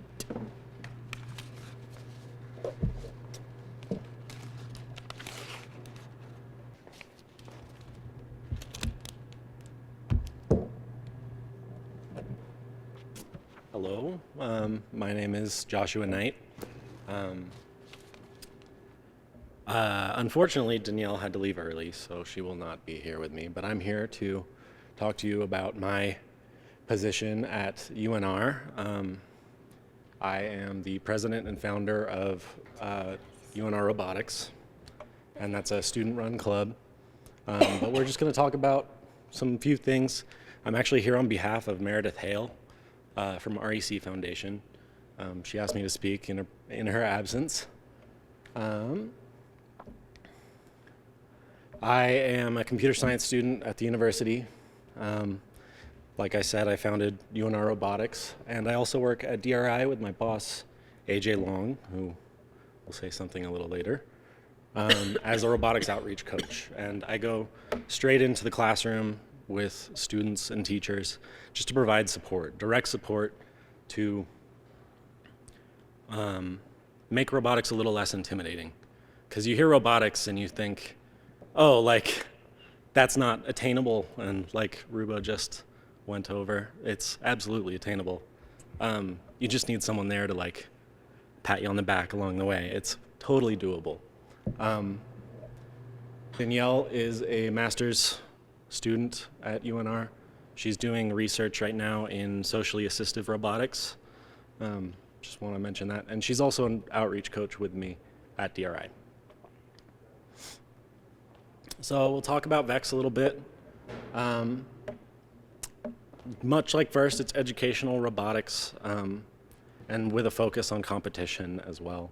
But there's a whole continuum that they like to talk about, which is VEX 1, 2, 3, which starts in pre-K to 3rd grade, roundabout there.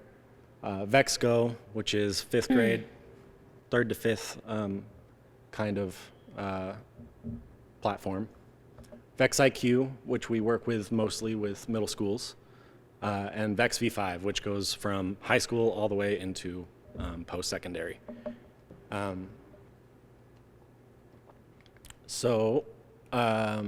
Yeah, they've obviously talked about the connection between STEM and robotics education and how valuable that really is.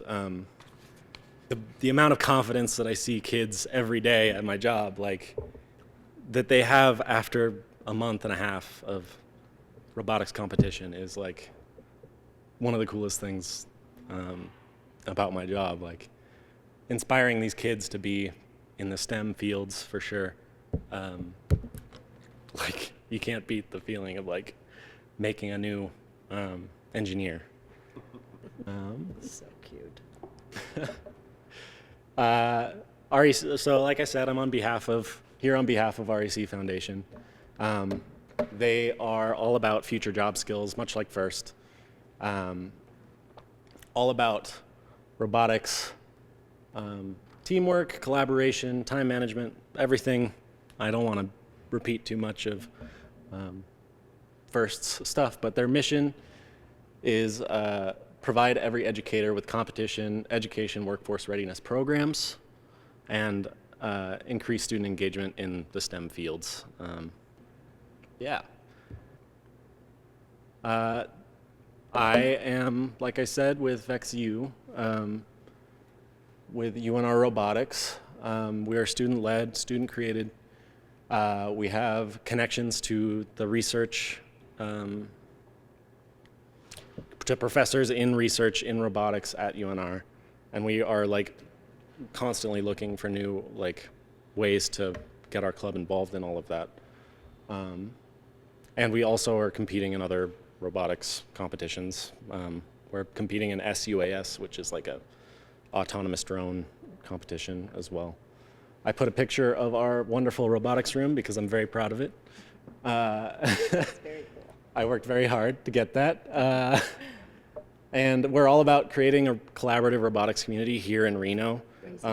I really want it to be like homegrown, all about community. And like you said, it was kind of stated before, but the collaboration between the higher ed universities and the community colleges is absolutely something I'm also looking to like grow. We also are looking to provide educational resources for everyone in the community. I do it as a job every day, but doing it in the club as well. You know, you see your basketball team, you and our basketball team, and you're like, oh, I want to work at the or be a basketball player at UNR when I grow up. I want to be that for STEM and robotics at UNR. And we also have students from all disciplines in our club. We actually, one of our first members was from the law school, and she was studying to become a lawyer, and she had a history with FIRST, and she was drawn to our club just to continue being an engineer. from that, I'm going to pass over to AJ. Thanks, Josh. All right, so, thanks, Josh. I'm so proud. I have 9 NSHE students who work with me at DRI, and I feel so lucky because they're all former robotics students, and they want to give back. They found it so powerful that they want to work and give back to the community. And behind every robot is a teacher who needs training, support, encouragement, and resources. They're kind of like the people behind the curtain that make all this happen. I taught for 20 years. My name is AJ Long, and I work at the Desert Research Institute with a program, a STEM and computer science program called Nevada Robotics. And our goal is to train and support the teachers so that they can deliver computer science and STEM in the classrooms across the state. This initiative started back in 2018 with the Tesla investment and with Nevada Gold Mines. They're our founding partners because we're all self-funded. There's no money unless people give or we get grants. To date, we've trained 1,400 teachers all over in Elko, Lander, White Pine, Reno, Carson City, all over. I'm very proud of our work. Of those 1,400 teachers, 200 are pre-service teachers here at TMCC, UNR, GBC, and WNC, and we're working on getting down south. But basically, the professors and instructors have invited us into their classrooms to do hands-on robotics workshops with the elementary teachers. Because guess what? When you ask a second grade teacher, why do you teach? None of them say, because I'm an engineer, because I love robotics, for the most part. They say, I teach second grade because I love kids and I love education. And guess what? They need the tools, the confidence, and the skills in robotics, engineering, and computer science to get this to our kids. Research shows if we don't reach our students by 3rd or 4th grade, especially girls, they will not engage in STEM fields. So my job is to increase access, increase diversity, increase women in STEM by starting early. So we have these wonderful students who help. There's just 2 of us full-time. I actually have a part-time STEM coordinator in Elko. She's a Great Basin College student, non-traditional, has kids, and she's supporting our Elko community. I'm headed out there next week. So we help and train and support teachers ongoing. We know that the drive-by training, the one and done, is not enough. They need ongoing training and support. In terms of our current projects, I'm actually proud to say I just got some money to support a new initiative. It's called the METRICS program, and METRICS stands for Mentoring Educators Teaching Robotics, Innovation, and Computer Science. And so what we're going to do is this. We've seen what works, and what works is ongoing training. And I was going to go to 2 key schools here in Washoe County because EDON is very supportive of our movement. They want these skills in every elementary school in this county. We want it, of course, across the state, but they're helping us. And we just got funding to incentivize, to pay these teachers to do our training for this next semester. So we're gonna break it up. They're gonna deliver robotics in their classroom. So this is the key. Our teachers are in a really tough situation, right? Kids missed a year of school and then had kind of a funky year of school of part-time. So they're behind. So teachers are like, I can't add robotics on top of this. So we needed to change the narrative. You can teach math using robots. It's just a tool. It's a tool for learning. You can teach ELA, English Language Arts, using robots because robots are fun, shiny, engaging. Kids love them. They're basically little toys. So when we say robotics and we say engineering, usually people shut down. So I bring the robots, I do a little demo, and the teachers are like, this is great. So I was expecting 2 teachers from each school to want to join this program. I have 8 from Pleasant Valley and 8 from Mamie Tolles, who are going to start next week with this hands-on training for a whole semester. They're going to implement robotics. They're going to give us feedback. We're going to support them. We're going to have Josh and Danielle go into the classroom on a weekly basis to help them implement. And then they are going to be the trainers who train the rest of the school so that all kids get computer science, engineering on a regular basis in the classroom, because they're not getting it right now. So that's really exciting news. The other thing I wanted to say, okay, why here? So next week also, we work with pre-service teachers. So I work with both elementary professors here at TMCC. We're headed in to do a workshop next week. This all started back in 2020. I got a grant, and it was COVID, to deliver robotics to pre-service teachers. So we started with Great Basin College. The upside for Great Basin is that they were online anyway. They're so far apart in these really rurals, as they call them. So I got funding to send each teacher a robot wherever they lived. And then we logged on a Friday night. We built a robot for the first time for many of them, learned how to program it. This is a 3rd grade robot. And then the next day we talked all about how you integrate it into the classroom. So we continue to get that funding, and I've brought these workshops to TMCC, to UNR, to GBC, and WNC, and we continue to do that work. And for me, being part of NSHE at the Desert Research Institute, it's really important for me to connect with all the NSHE institutions. So that's how that relates. So basically 2 ways TMCC can be involved is continuing to offer these workshops. We love coming in and working with these future teachers who actually are very tech savvy, right? They grew up with phones and computers compared to working with, our 45 and 50-year-old teachers who some of them don't know, they don't check email all the time because that's not their thing. So that's one way. And then the other way is I'm always hiring. College kids have really tough schedules, and I'm trying to get these college kids to go to schools all over. So I'm hiring students, either computer science, engineering, or future educators, so I can pay them, train them, support them so they can go into the schools and support teachers. I have funding this year, of course, to reach to the rurals, but also to the reservations. We're working with Natchez and Schurz and Pyramid to help bring robotics to their daily classroom. So we have a lot of initiatives that we're really excited about. It's very rewarding work. I'm very proud of our students and our teachers who do take this on because it is a challenge. But as Rubo said, and as Josh and Danielle, they all know the value. The value is there. And the kids sitting in the classroom, that's our future workforce. But we have to train and upskill our teachers with those skills first. Then they deliver it, so it's sustainable over time. If I train and support that teacher, the effect is years and years of engagement. For me to do one field trip, that's one seed. That's important. But if I train those teachers and they can provide it every year, think about the reach, right? Because tomorrow's workforce is sitting in today's classroom. Yep. Any questions? Chair North, if I may. Of course. Jeffrey Alexander for the record. Thank you so much. Age's terrific presentation. Thank you, Josh. Really exciting and inspiring too. I wanted to share that TMCC's pre-engineering program was just named a Society of Women Engineers affiliate group, as you may know.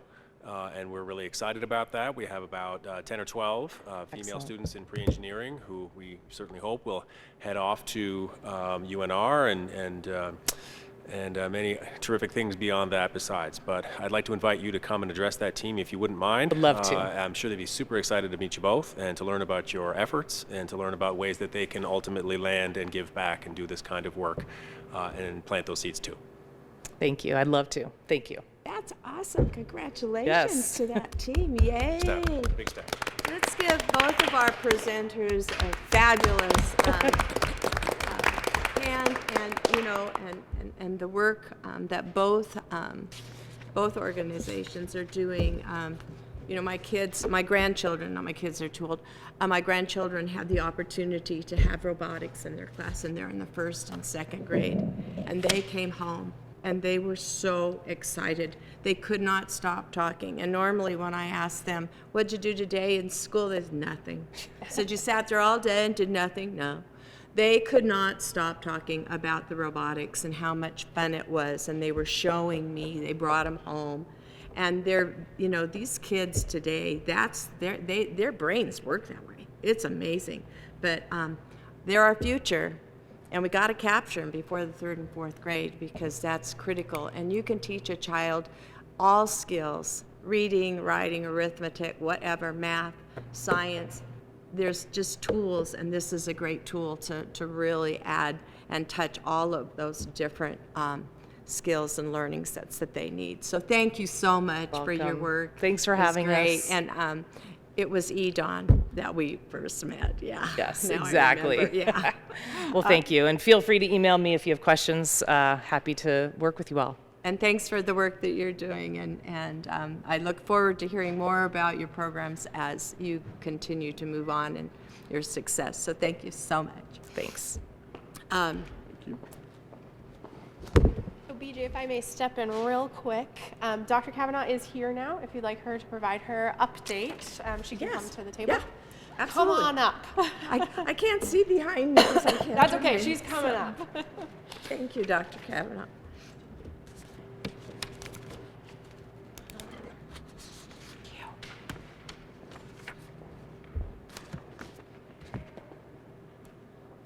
Thank you for being here. Sure, no problem. I apologize for being late. Had I known I could attend on Zoom, that wouldn't have been an issue, but the morning drop-offs are what they are.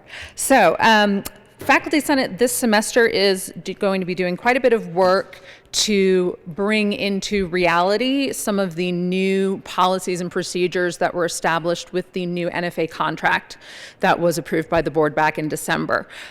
So to that end, we've already begun working with the VPAA, Dr. Alexander, and the deans on the new evaluation tools that will be used for evaluating faculty, starting with the form that the deans will be using, and then we'll be moving on to the rubrics that they'll be using in order to establish the merit ranking from those evaluations.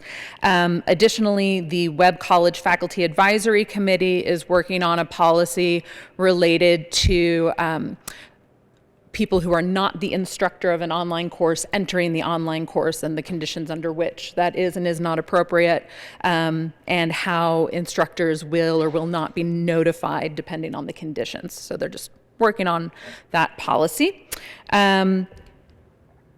We are continuing to work on the mediation selection procedure, which the Board of Regents handbook says that we should have, and like most institutions, we don't. So we're continuing to work on that as well, to have that in place should it be needed in the future. And then, very excitingly, our Getting Paid's committee has put together a real solid draft of a plan to have an application procedure for providing salary advancement. It's not a promotion procedure, but it's a salary advancement procedure for faculty. They've provided that to the administration, who's looked through it and had very good feedback and very positive reviews of that. So that will be coming forward to Faculty Senate soon. So it's very exciting, an avenue to get raises. Oh, thrilling. We're also very excited about the governor's recommendations for COLA increases and for fully funding, restoring our budgets to those pre-pandemic levels, because it's, as you all know, been really, really hard the past few years, and we are losing faculty left and right. So we're hoping all of that will help us to maintain the faculty we have and recruit more as needed. And that's the end of my report. Thank you very much, and we're really glad you're here in person. Thank you. Any questions? Okay, I think we're good. Thanks again. Our next area is just a takeaway, and I'm not going to call out people, but if anyone would like to just share anything that they can take away today from our meeting and want to share with us what those thoughts are, I'd love to hear them very quickly. Yes, go ahead. Robert Chisel, I'd like to thank you for the little flyer on the legislature. It's a nice little piece of information, and I do appreciate having that available, and kind of reiterate what everyone said. You know, one of the great things about Nevada is our legislators and our politicians are very accessible. They really are our neighbors, and there's not much of a separation between them and us. And being able to talk to them and go to them, I think this is a nice thing to have, to be able to, whether we're at a party or at a grocery store, to be able to do that elevator talk and provide this information and help support TMCC. That'd be great. So thank you. Thank you for your comments and for being here. Anyone else want to share? Steve, do you want to share? No? Anything else? Edward? I guess my takeaway is one of the things I asked about earlier was how the trades program and apprenticeship program work. And I love that it's a great partnership with the union, but I guess my only concern is I don't know how many shops, when you start taking non-union shops, specifically in electrical, plumbing, carpentry, all that stuff, how many people are we missing? What I've seen traditionally with union is that they will support their own, which is great, but are we missing a bucket of people that we can get in? And I'm concerned because when you hear about Tesla coming in saying we're doubling down and we're going to build this facility, well, it's great that they're going to bring all those jobs, but before those jobs come, you got to build buildings and all that other stuff. And we just, again, I don't believe we have the amount of professionals to be able to do these jobs, and it's been a constraint in our community over the years. And so I guess I would say, is the college open to looking at other avenues beyond just the union? Not to say that, I want to, do away with anything at all with the partnership we have, but can we augment it so that we can do our own recruiting to bring other students that may want to come into trades, but not again, it's all controlled by them, from my understanding. Dr. Hilgerson, would you like to make a comment? Yes, I would. So Edward, I think what might be helpful is to maybe send out some information in writing. About half of our apprentices in any given year are TMCC registered apprentices. So the ones that go through Truckee and Panasonic are non-union apprentices. So we actually do have two distinct, really three programs. There's the TMCC registered apprenticeships, which was a federal designation we had to get, and I think it was 2017 or 18.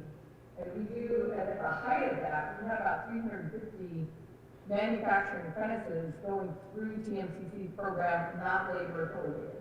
And then we have another half that's union affiliated.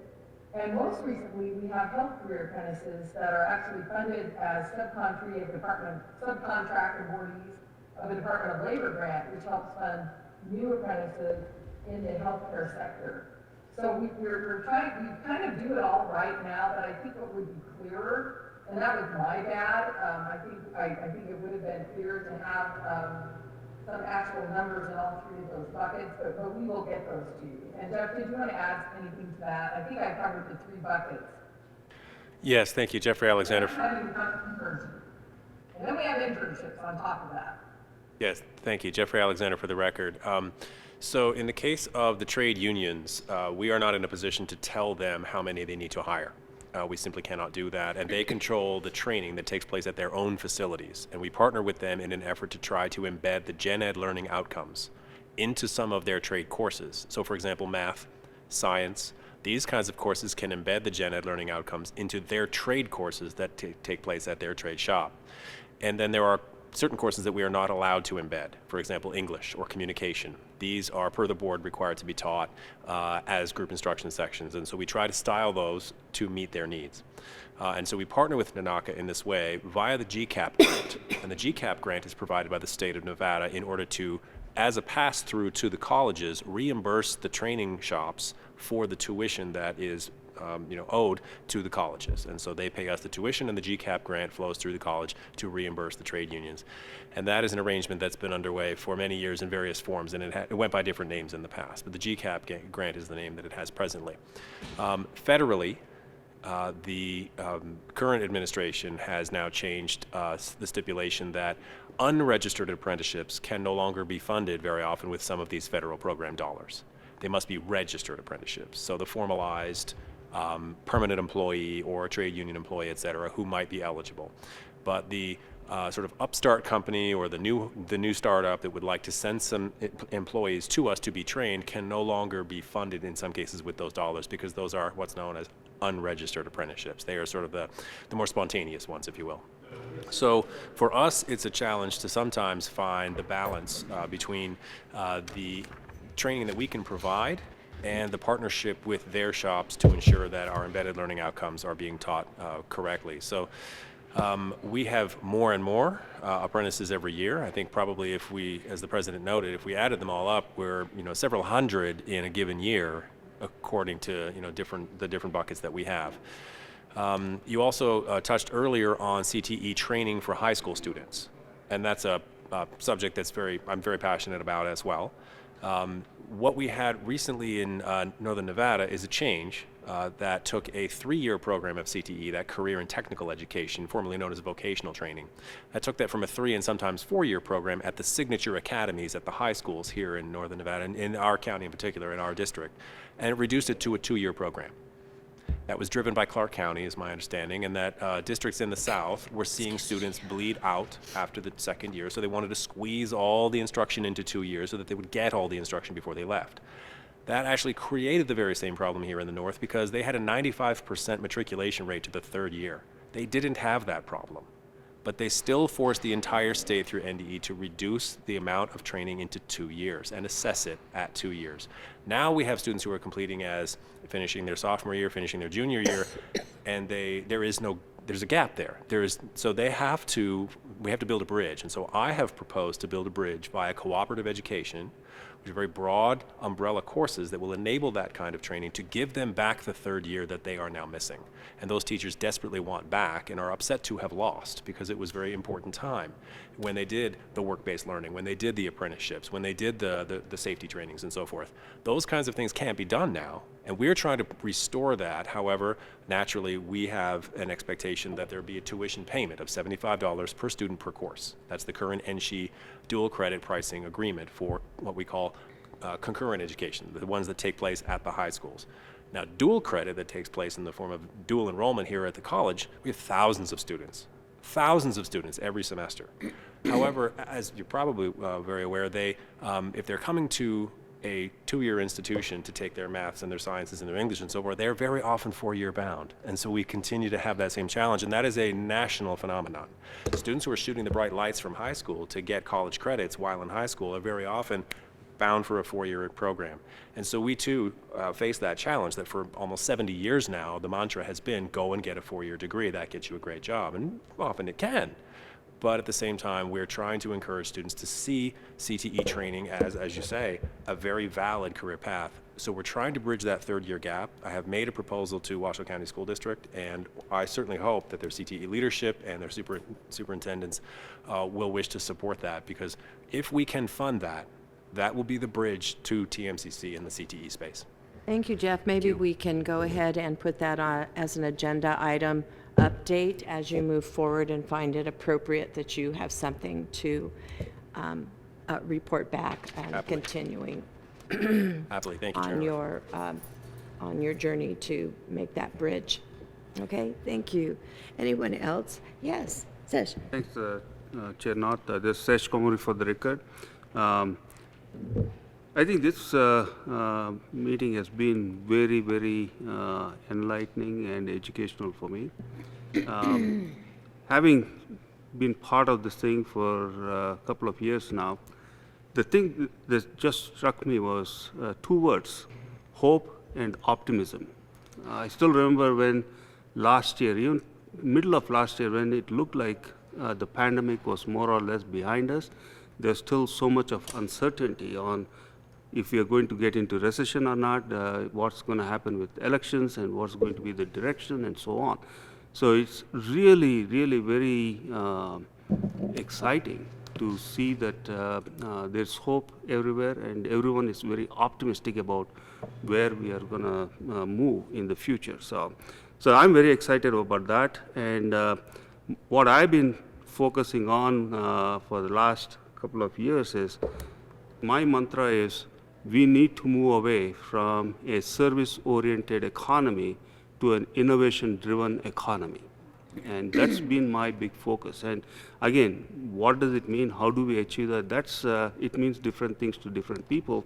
But at least we are in the right place, working with partners like Panasonic, with Tesla, and the TMCC Advanced Manufacturing Program, and so on. So it's been very exciting. And I think it's a time when the iron is hot.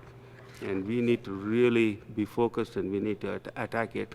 And I'm looking forward to interactions with most of you. I'm open to ideas, and again, I think it's a good time for us to come up with some vision as to what we want our, at least the Northern Nevada to look like 5 years, 10 years from now, and start banging away, come up with a story and tell the story day in and day out. Challenges are huge. I don't know how many of you have been following. Everything is going to be driven by machine learning and AI. If you follow ChatGPT, you can ask the program and it'll generate a painting that looks like what Picasso would have painted, or it composes music that looks like that sounds like what Mozart would have done. So in that environment, how do you teach somebody to be a painter? The old ways of teaching someone to focus on brush strokes or landscape painting, those things are going to change completely. Same thing with music, right? And the same thing is going to apply to other vocational skills, whether you're teaching them to be a carpenter, a blacksmith, or whatever else it is. Some hands-on skills are true, but even in manufacturing, everything is additive manufacturing nowadays. Everything is 3D printing. So what do you do if you are still focused on teaching AutoCAD and designing using AutoCAD? Then we will really not be able to address what we need in the future. So this is a conversation I think we as educators and as people who have some vision and voice in the community, this is something that I think would be very useful for us to start doing it. And right now, on several areas, we are at the cutting edge, in whether it's in activism or in coming up with these ideas and setting up facilities, training facilities like this. We are at the leading edge. And coming to your point, yes, we are trying to, Tesla is trying to build something. We don't have people, but this is a problem across the country. Wherever you're going to build a plant, we still are going to face the same challenges. The question is, can we attract those talent to come here and build here instead of building it in Georgia or in Austin, Texas? That is our challenge. What can we do to get them come here? And oftentimes, incentives will work, but if I'm a young professional and I'm going to go to a city, more than salary, I also look at what the situation is for family, for well-being, for future, for my kids, and so on. So what TMCC is doing, and same thing is what the UNR and others are doing, is one of the critical things that help attract people to come to the state. And nursing shortage is the same everywhere else. But if we can address the demand, it'll make it more attractive for people to come to Reno area. So I'm excited, and I look forward to conversations with you guys, and hopefully we can come up with a story and, like I said, the elevator pitch, go and try to convert as many people as we can. So I'm excited. Thank you. Thank you. And I hope we're all excited. I mean, it's a new year. There's a lot of good things. I mean, sometimes we focus on the negative, but look outside. It's a beautiful day. We have lots of water, lots of snow. Great day to go skiing, but we're all going to go back to work. But, conversations like this, I think, energize folks, but also plant seeds for thought and diversity of thought and conversation. And we just want to keep that moving. And there is no bad idea. It's just how are we going to frame it.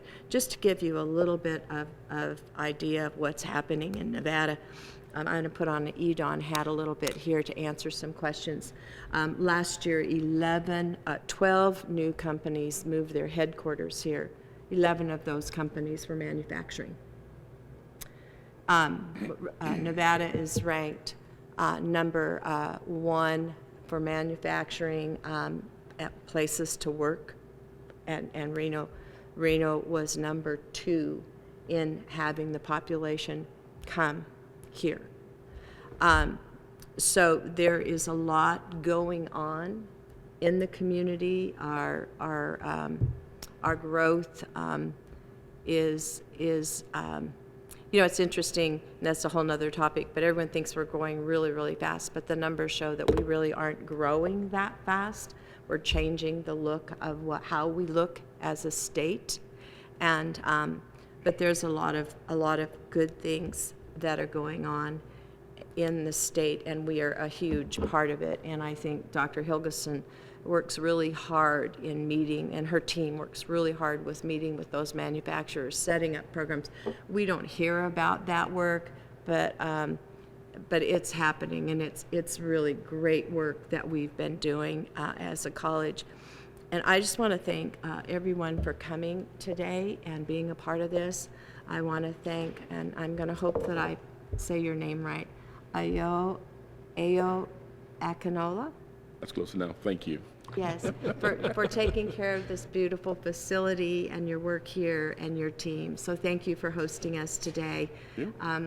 This place always leaves a special place in my heart because I used to come out and teach students out here in a business class for 9 years. So I love this place. I remember when it opened. I was at the opening. So thank you. And just remember, we do have a voice and we have a lot to say.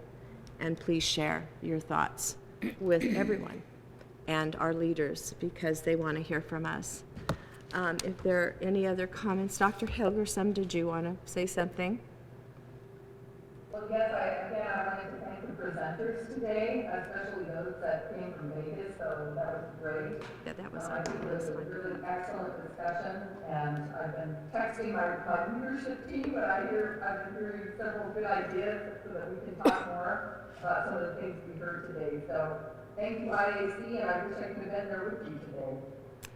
Thank you. For leading a good meeting. Oh, thanks. Good discussion. Thanks again. I apologize. I meant to say thank you for our presenters. I thought every presentation day was extremely valuable and exciting for future.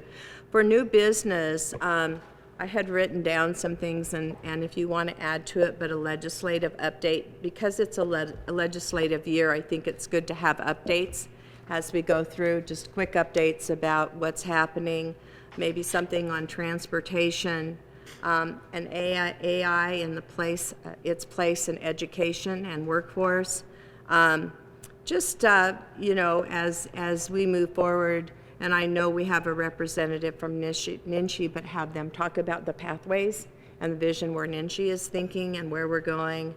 And then I think, Edward, you talked about, you know, apprenticeship programs with union relationships. So Jeff, as you move forward, if we could have that as an agenda item. We're not going to put all these items on one meeting. We'll be here for months, but it's just things, and if anyone has, if anyone has other ideas for agenda items that you feel are pertinent to the AIC, but more of what we can do and make a difference as we are community leaders. And I think that's our job. We're here to make a difference in our community and make education in Nevada a better place. And so if you have ideas or topics that you want to have presented, please contact Dr. Hilgerson or myself, and we'll be happy to put that on our agenda item list. So any BJ, other really comments? quick, Yes. one topic I'd like to address, because I think there's going to be more budgets from the federal side moving forward, is this incumbent training programs. Incumbent training being, I'm work at company X, I want to move into this job, I don't have the skill set, how do I get the skill set? And a lot of those incumbent training has created partnerships between the private sector that says, okay, we will pay for the training, we, the federal government, will pay for the training through these grants, but you have to keep paying your employee hourly wages. I think I've seen, from what I've seen, more things financially out there, and it's certainly a way to allow people to move up within a company that maybe in the past not have had that pathway. Okay. So that's just a thought. I wrote it down, and I'm sure Dr. Hilgerson wrote it down as well, as it's in the minutes with Melissa, so that's great. Any other? Yes. Coming to that, I think there was a discussion a couple of meetings ago when we had folks from the Office of Workforce Innovation come in. They have set up a website where people who are looking to upskill, they can actually go in and they can put in their skill sets, and they can actually look at what job opportunities are for those skill sets, and it'll also match them with prospective employers, and it'll tell them which areas they need to get upskilled so that they can actually move up in the compensation ladder. So there is something in there. I don't know to what extent it's funded, but they've been doing quite a bit of work on that. I Great, think there's an thank you. opportunity for the college to be part of that whole thing again. Thank you. And just a side note, so we don't forget, We have a fabulous TMCC Foundation that always is looking for partners and for funds, for projects and programs, and for student scholarships. And as leaders, we need to be, that's a great partnership. So just don't forget when you look about your philanthropic giving, if you are so inclined to have education as one of your top priorities, remember that TMCC has a fabulous foundation. They do great work, and we need to be at the top of that list.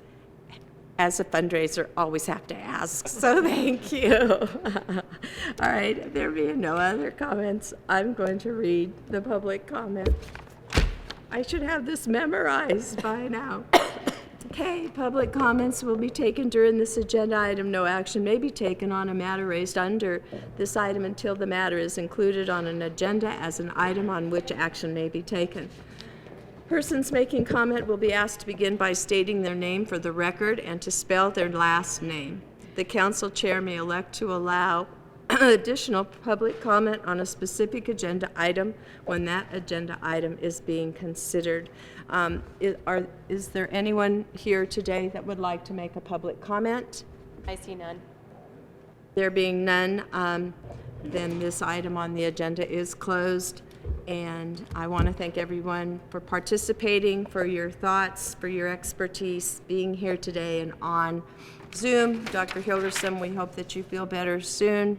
And thanks for all the TMCC team leadership for being here today, and our speakers. Have a wonderful day. It's a sunny day. Have some joy in your heart. And, happy Valentine's Day coming up. Speaking of heart. Yes, speaking of. Do I have a motion to adjourn? Adjourn? You can just adjourn. Oh, we don't. Okay, the meeting is adjourned. Thank you.